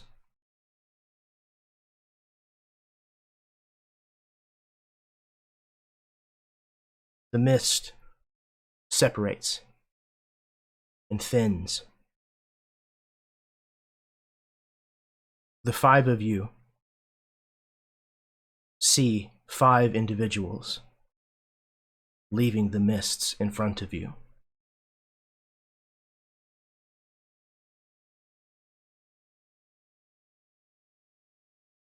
Each of you, please describe the first bit of interaction as your characters meet one another.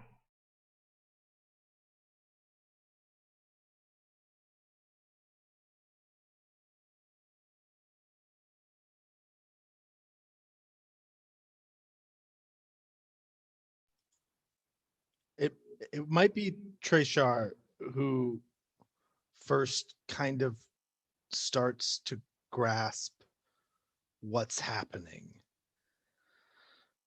And as he sees Sarath, something in his face just sort of changes. And this fear that's been following him in the dark melts away just a little bit. And he looks at her for a moment and he says, I always felt like I was singing a duet, but I could not hear the other person I was singing with. And she looks back at him, and without saying anything, she just meets his eyes and starts to kind of like just tears well in her eyes as she looks back at him and feels just slightly less isolated and alone than she has forever.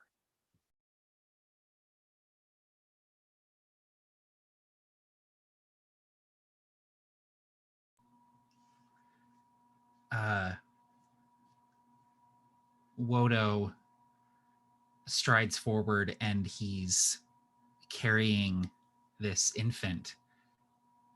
And out of the mist comes this strange creature, this insectoid being, upon whom this old man is leaning. And as they meet, Wodo says, "Why do I know you?" And Okex kind of tilts their head and then signs. "Where you have walked, I have walked."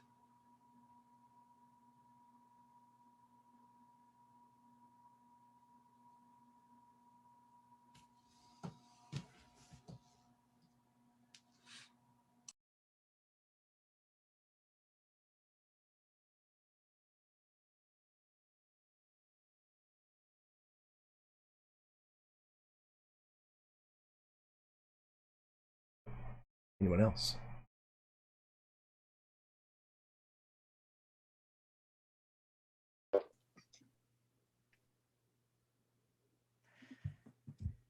So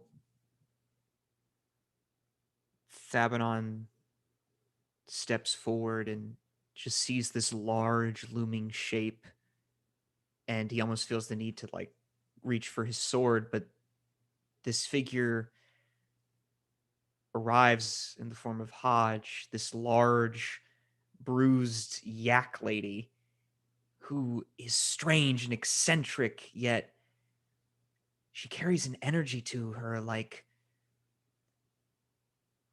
a parental figure he always needed. Like that warm hug he never had as a child. And as Hodge walks towards him, she has a curious gleam in her eye. And then she stops and goes,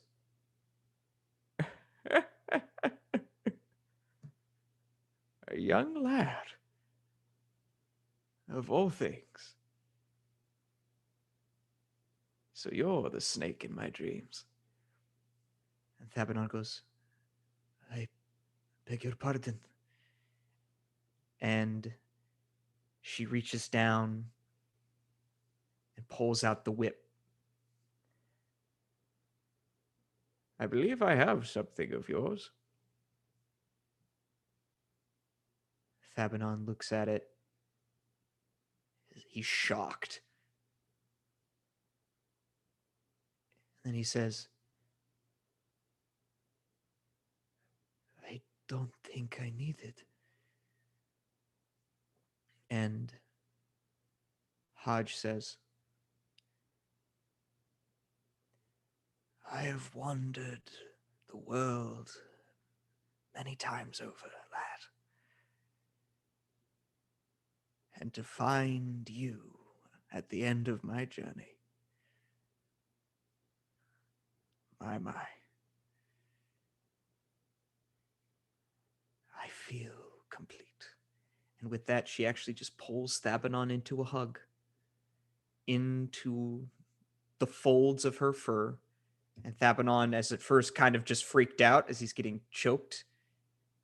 And then he spreads out his arms and feels her, and he feels himself pulling her closer. As it's as if there's a piece inside Thabanon that was always empty, but now it fits. Ceci walks forward and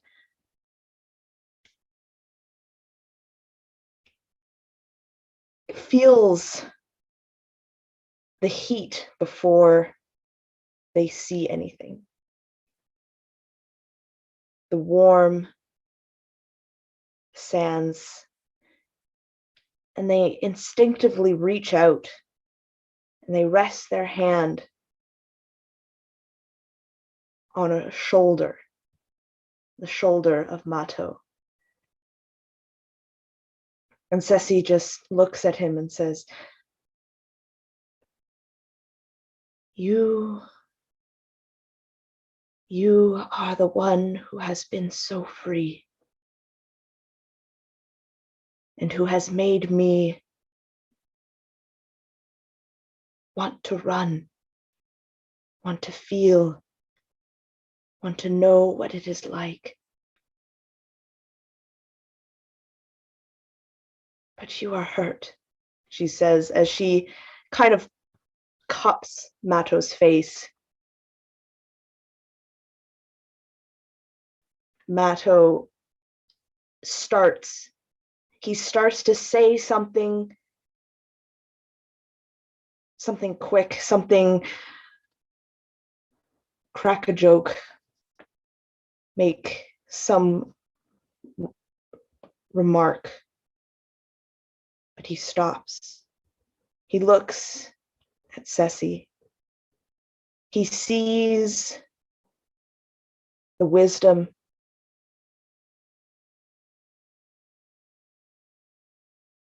He sees the lack of fear.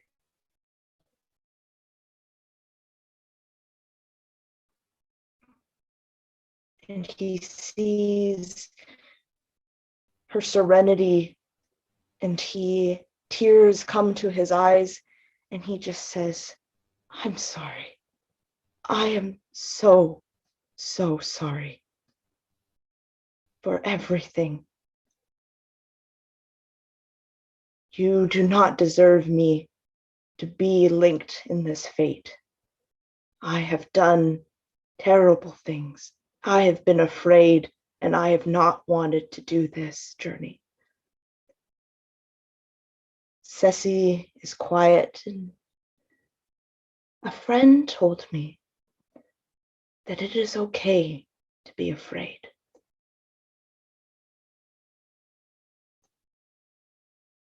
You have come far, and you are here now, and that is what matters. That is what's important. And you are not alone. I know your freedom, and I know your pain, and you know my shackles and my peace, and together we will do great things.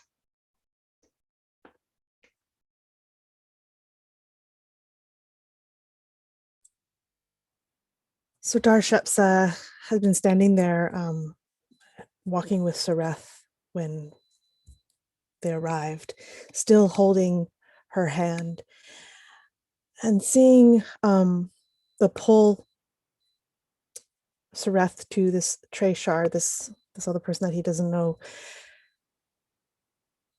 He just looks at her and he pulls back one last time, one quick moment. I said I would walk with you, but I believe our time now.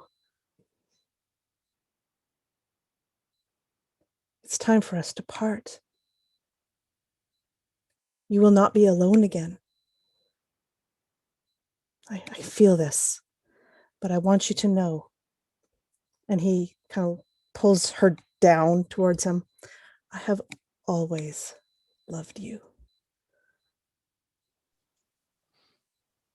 But I must go yet again. She closes her eyes for a moment and says, everywhere, no matter what, you will always be with me. Always.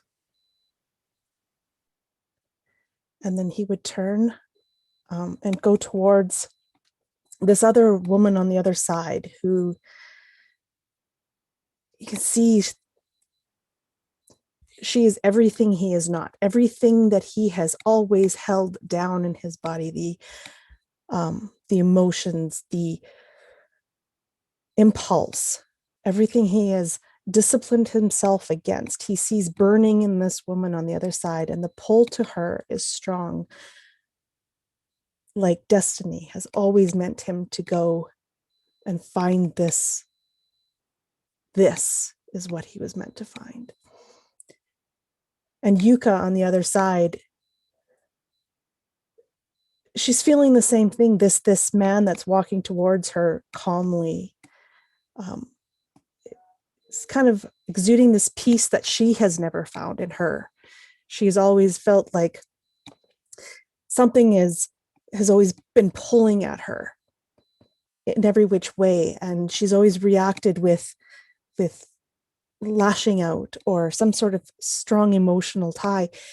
And for once, she's starting to feel a calmness in her core as she sees this man walking to her.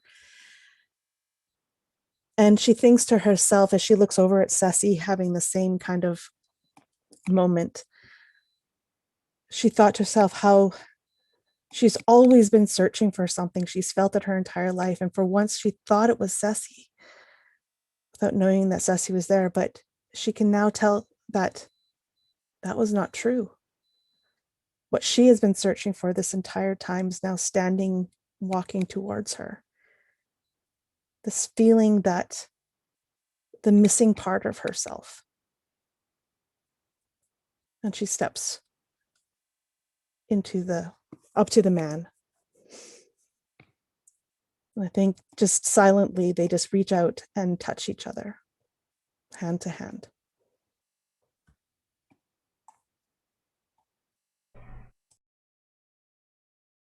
Wodo, this elderly man shuffles his way beside you and extends his arms. If you would please, the child. It is time. Wodo instinctively pulls back a little bit. What will happen? He seems to respect your hesitation. He looks up at you.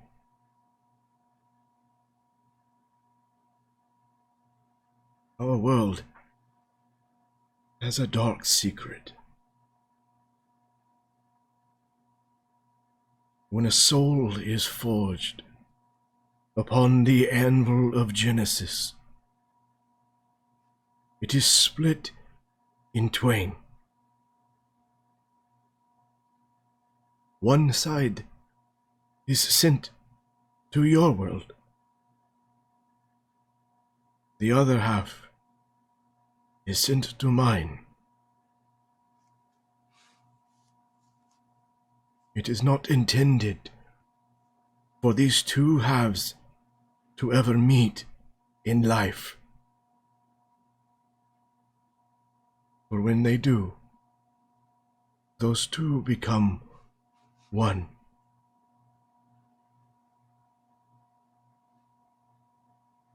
This is what has brought you here. She and I are to become one.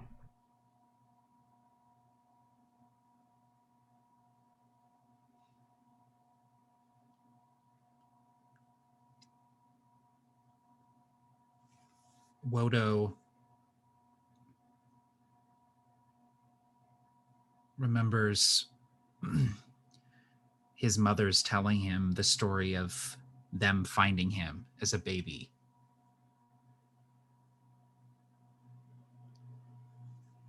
And he looks down at this infant who started out as an old woman in her age of twilight.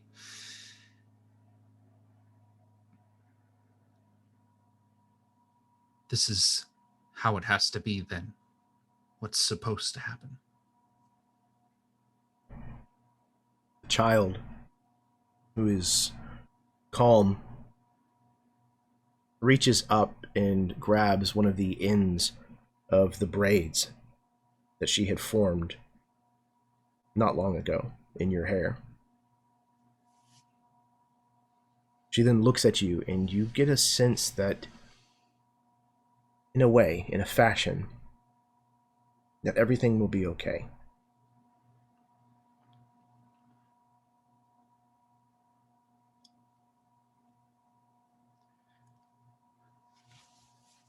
Wodo kneels to be down at this man's level.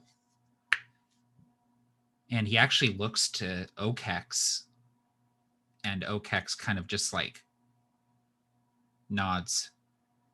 And there's a strange reassurance that comes from this 6 foot tall cockroach nodding at him. He looks back to his 4 companions, these people that he has journeyed across the world and into the gray with. And then he holds the infant out to the man. The man gingerly reaches his withering arms out and takes the infant, cradling her close to his chest, and he looks down with a sweetness in his face, and he kind of puts his kind of gnarled, bony finger up so that she can grab a hold of it and play with it, and he says, "It is wonderful to meet you, son of Red. For real.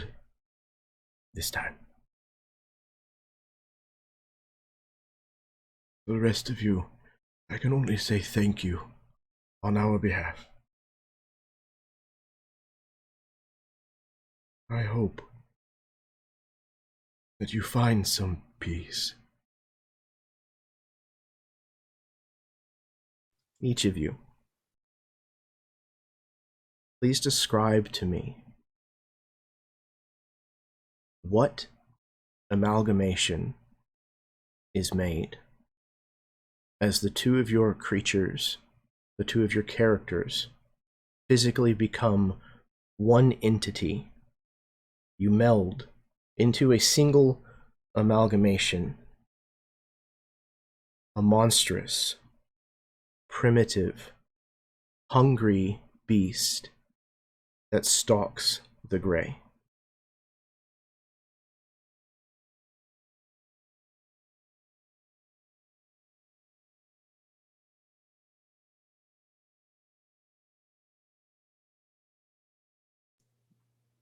I think I speak for all of us, Jeremy, when I say, well, shit. That's fair. If you need a moment, you can take a So moment. the part that I think I will just describe a piece of what I imagine this thing does and maybe looks like. It the um kind of armor that Sarath was wearing, the scaled armor, has sort of spread through parts of this beast, and it has this sort of rattling clink when it moves. And on top of that, there are like tendons on certain arms of this thing that are disconnected from the rest of the skin in a way that as it steps, it sounds as if a string is being plucked with this horrible noise that seems to resonate out with every kind of, loping step as it kind of vibrates and tightens these horrible tendons that seem to have formed from Treshar's lute-like instrument.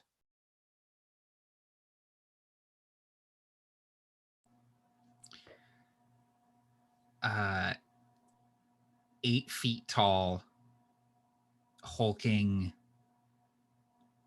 monster with 4 arms, covered in this chitinous carapace. And the Paduva knife carried by Okex becomes this blade extending out from one of the arms. And these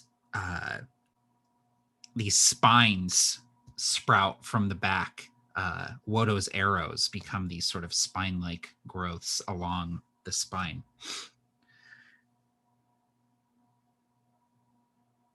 And atop the head, there's a single antenna and this sort of like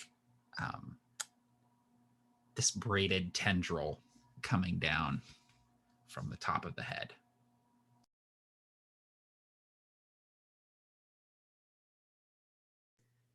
Oh, go for it.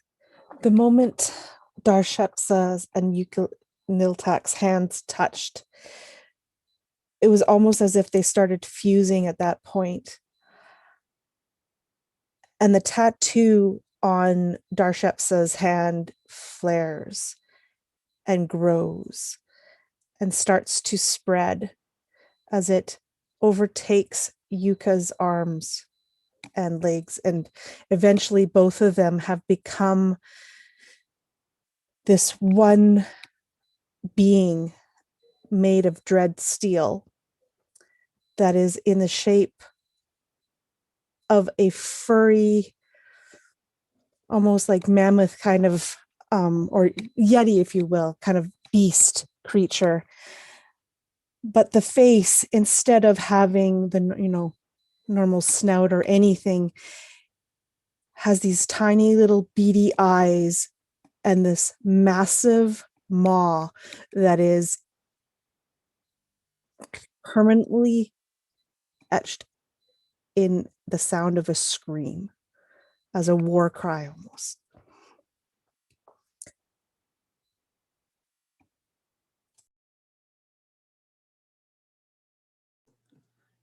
I imagine as Thabanon was hugging Hodge, the fur on her body started to just coil around him like living tendrils.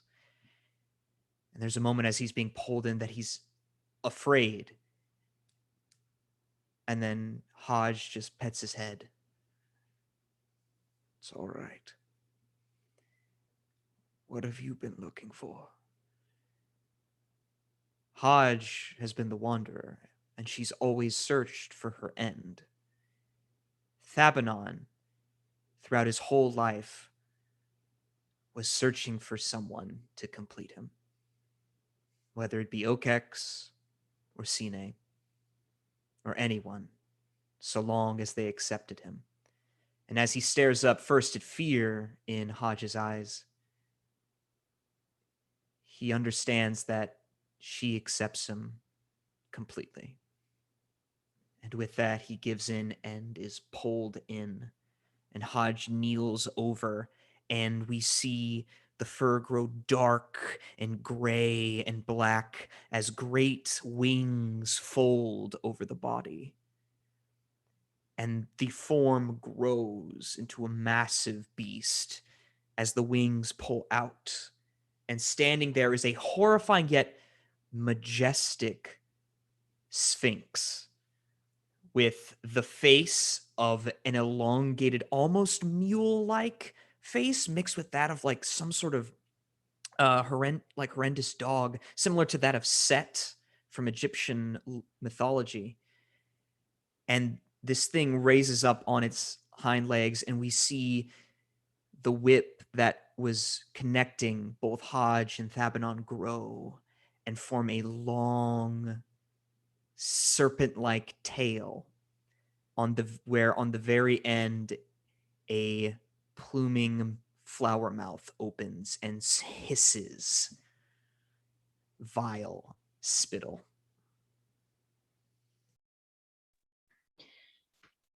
The creature that Ceci and Mato have amalgamated into, if you look straight at it, it's only a shadow that phases in and out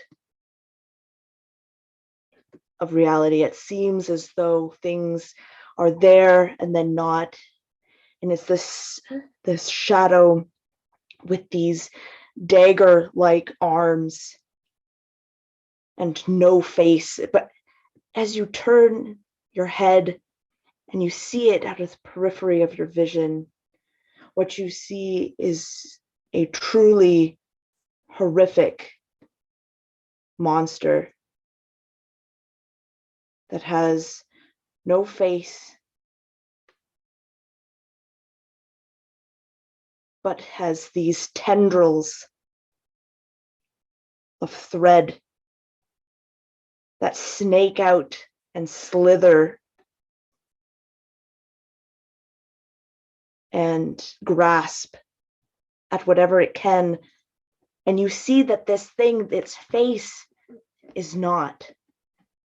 This thing pulls in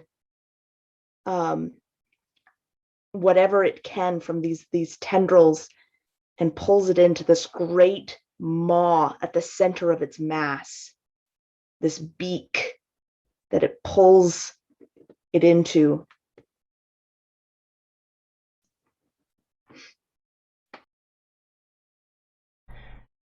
As this is unfolding all around, we see Yuma still holding Senefret. It is time. And the two of them likewise begin to meld. When this form finally unfurls itself, it is an enormous black, like the charcoal, but shiny, like the other creatures here in the gray, dragon. The dragon beats its wings several times, rises up out of the gray, and continues to climb higher, past what we see as the crescent moon in the sky, past the three suns aligning, and into the stars surrounding this planet. We see Arrath for the first time, a planet divided, one side bathed in light, the other shrouded in darkness. The dragon forms its reptilian face into a familiar look of concentration, and the sphere of Arrath begins to spin.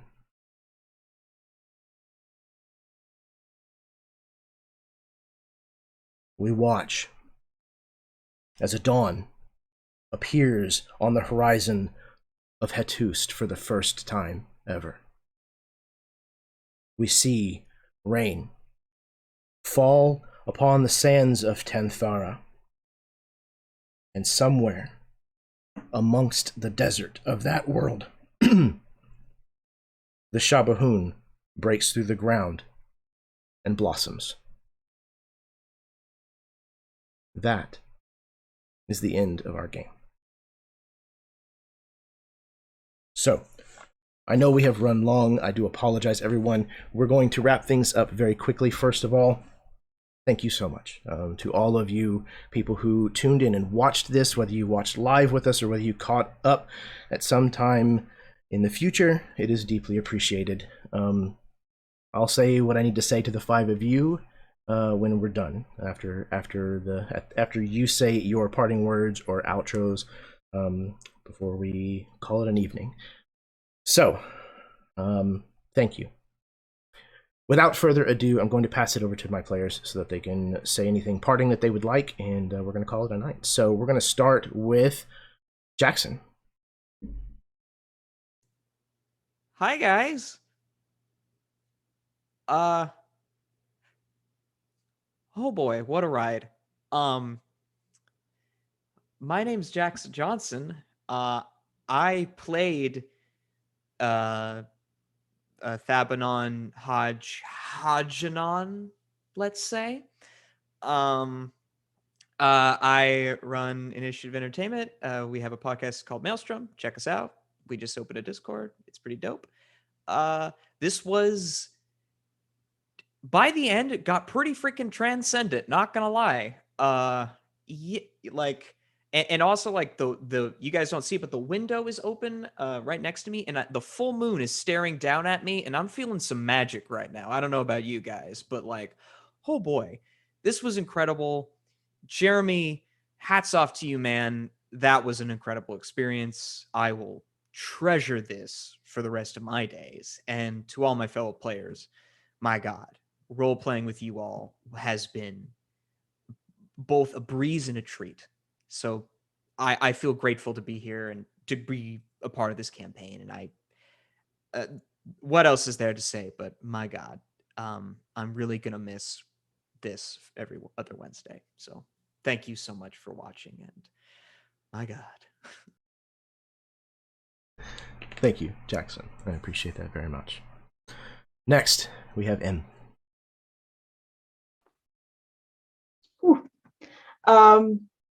I'm Em, and yeah, I run Dice on Ice, and wow, just beautifully done.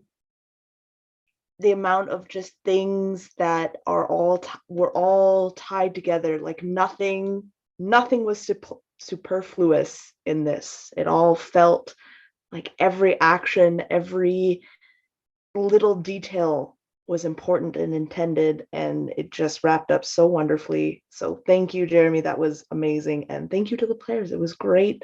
I wouldn't rather anyone else to horrify the mists with than with the the rest of you. So thank you. And yeah, thanks for having me. Absolutely. Absolutely a pleasure. Thank you. Next, we have Austin. Thank you so much, Jeremy, and thank you everyone else for being a part of this. This was such a blast. I'm so sad it's over, but I'm so happy that we had such a great conclusion to it. I played Arrath and Treshar, and I was going through another anagram to try to come up with what the name, because those are anagrams of each other, and I wanted to come up with an anagram for the third one. At first, I came up with Rethras, but then I decided that Sharter is better. So now Sharter is going to be roaming the gray. I don't really have anything to plug, so I'm just gonna say I guess I'll plug hallucinogenic beans if you can find some. Have a good time. But thank you all so much. I can't wait to play with all of you again. That was fantastic. Charter, the true terror. All right. Next, we have Matt. I'm imagining like a Dark Souls style like health bar. It's like Charter, like the health bar. Okay. Anyway, I'm Matt. I played Wodo and Okex, and their Brangelina name is Wodex. I've decided, which is pretty simple. Not doing anything fancy with it. It's no Charter, but it's pretty good. I think you actually use Wodex to clean up Charter. Yeah, I was gonna say Wodex. Wodex gets stains out of carpet.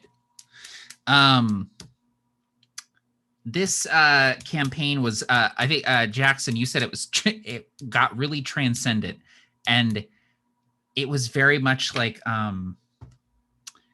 the end of Dark Crystal when the Skeksis and the Mystics like fuse and they turn into those like crazy four-armed aliens. That's how it felt. It just felt like fantasy, like not like fantasy, but like fantasy, like just fucking fantasy, man.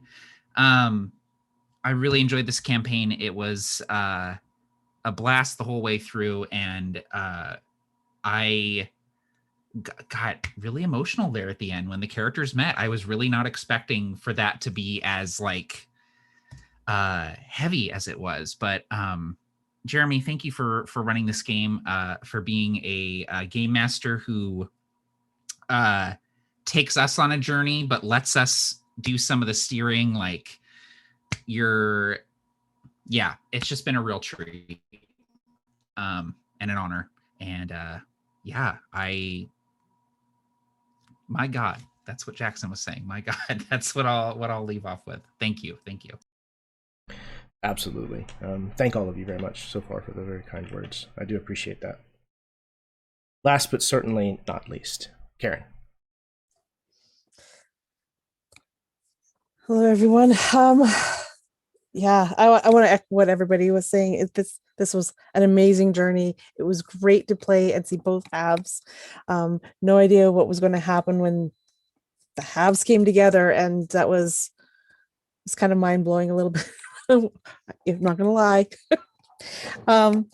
I played Yukinil-Tak and Darshepsa, and for the life of me, those two really don't go together mashed well into a name, so not going to do it. Not even going to try.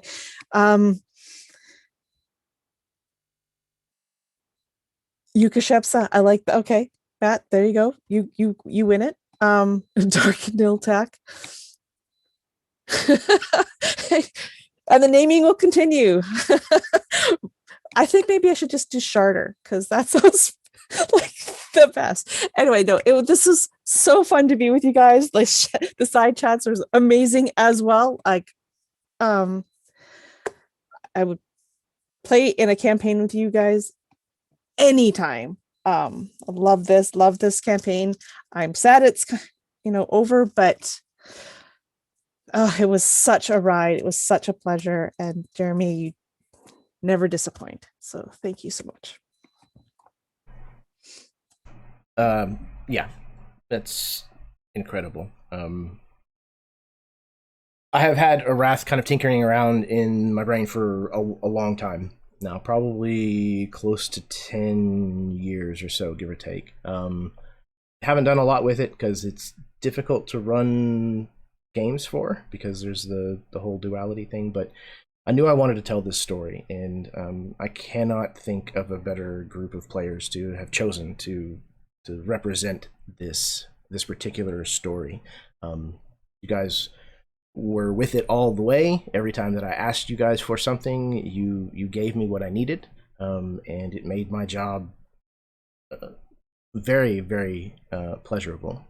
It was amazing every time I sat down to work on this, that it was just a fountain of ideas that I could work from, and yeah, it was an honor, genuinely. So thank all of you very much. I'm not going to get too gushy because we have a wrap party in 2 weeks right here on MiniTerrainDomain, same time, same channel.